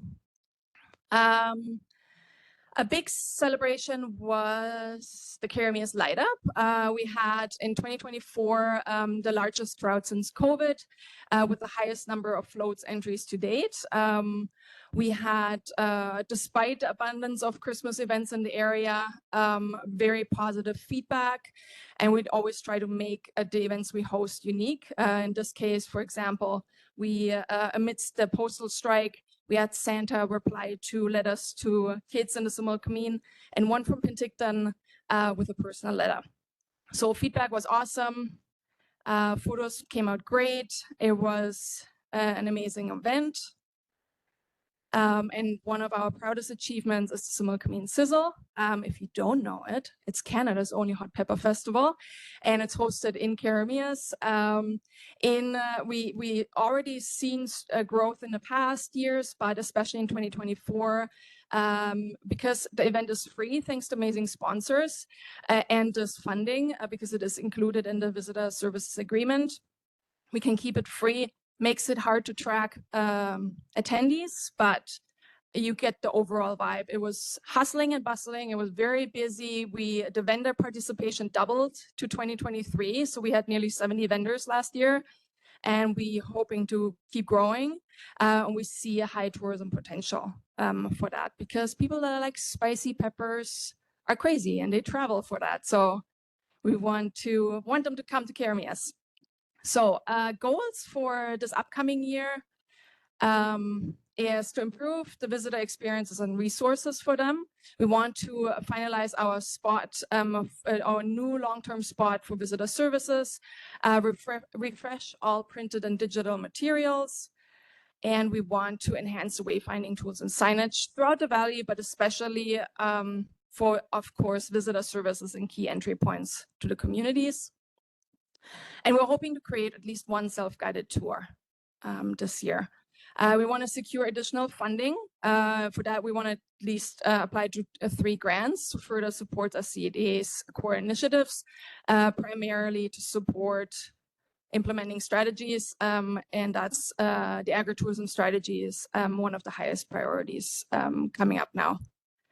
And I think that was it. Now I talked so fast and I don't know if I missed half of it, but our annual report package includes the 25-26 budget, financial reports that were sent to you already or printed, I'm not sure, as well as the detailed visitor center statistics. Like I said, the area directors that are affected by this agreement directly, they do get, as well as staff, do get a package with more detailed reports, and I'm happy to add anybody that's interested as well. There you go. Thanks. Thank you for the presentation. I'll just check with the board if they have any questions or comments. I think it was fairly well presented, so there might not. Oh, Director Monteith putting her hand up. Go ahead. Thank you. Through the chair, I had the pleasure of attending your Changemakers events, and I just want to say that that was amazing experience, and you definitely brought a lot of really unique ideas to the community, so it was definitely appreciated by those that I attended with, and I hope you plan on doing that again this year. Yes, actually. So the Changemakers is part of our economic development. That's why I didn't go into depth too much in this presentation, but it is a big passion project of mine. Thank you so much for the positive feedback. We are bringing it back. I was actually able to secure some funding for this year. Last year, we relied on sponsorship through local businesses. This year, we fall back on a grant that's supporting that effort. So hope to have you back. Hope to have you. Everybody can come and join. The Changemaker series is really a series that is focused on professional development for the rural community with resources that we might not usually have. We bring them into the small community, but it expands to really also any facet of your life, if that is volunteerism or running on a volunteer board, how to promote yourself to an employer. So it does have very many aspects, and it's a great event series. It's usually a week long, and it's at the beginning of November. So there will be more information on our Facebook especially. So go follow us there. Okay. Thanks for that. Any other questions or comments? Looks like a quiet bunch. So thank you very much for the presentation and it's Thank much you. appreciated. Anything else from the CAO or staff? Looking for a motion to adjourn. Moved, seconded. All in favor? We are done. Thank you, everybody, for your attention today. Believe that's.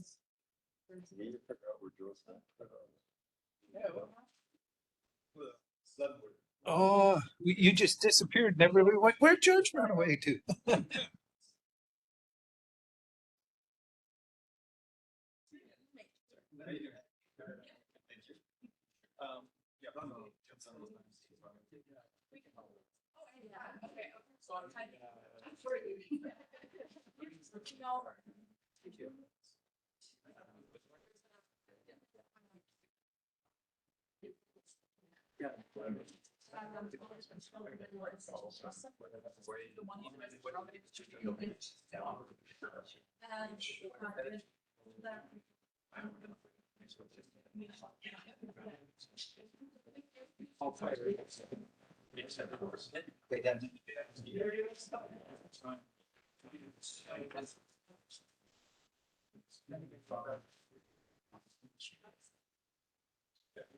Yeah, get it done. Wow. Very nice.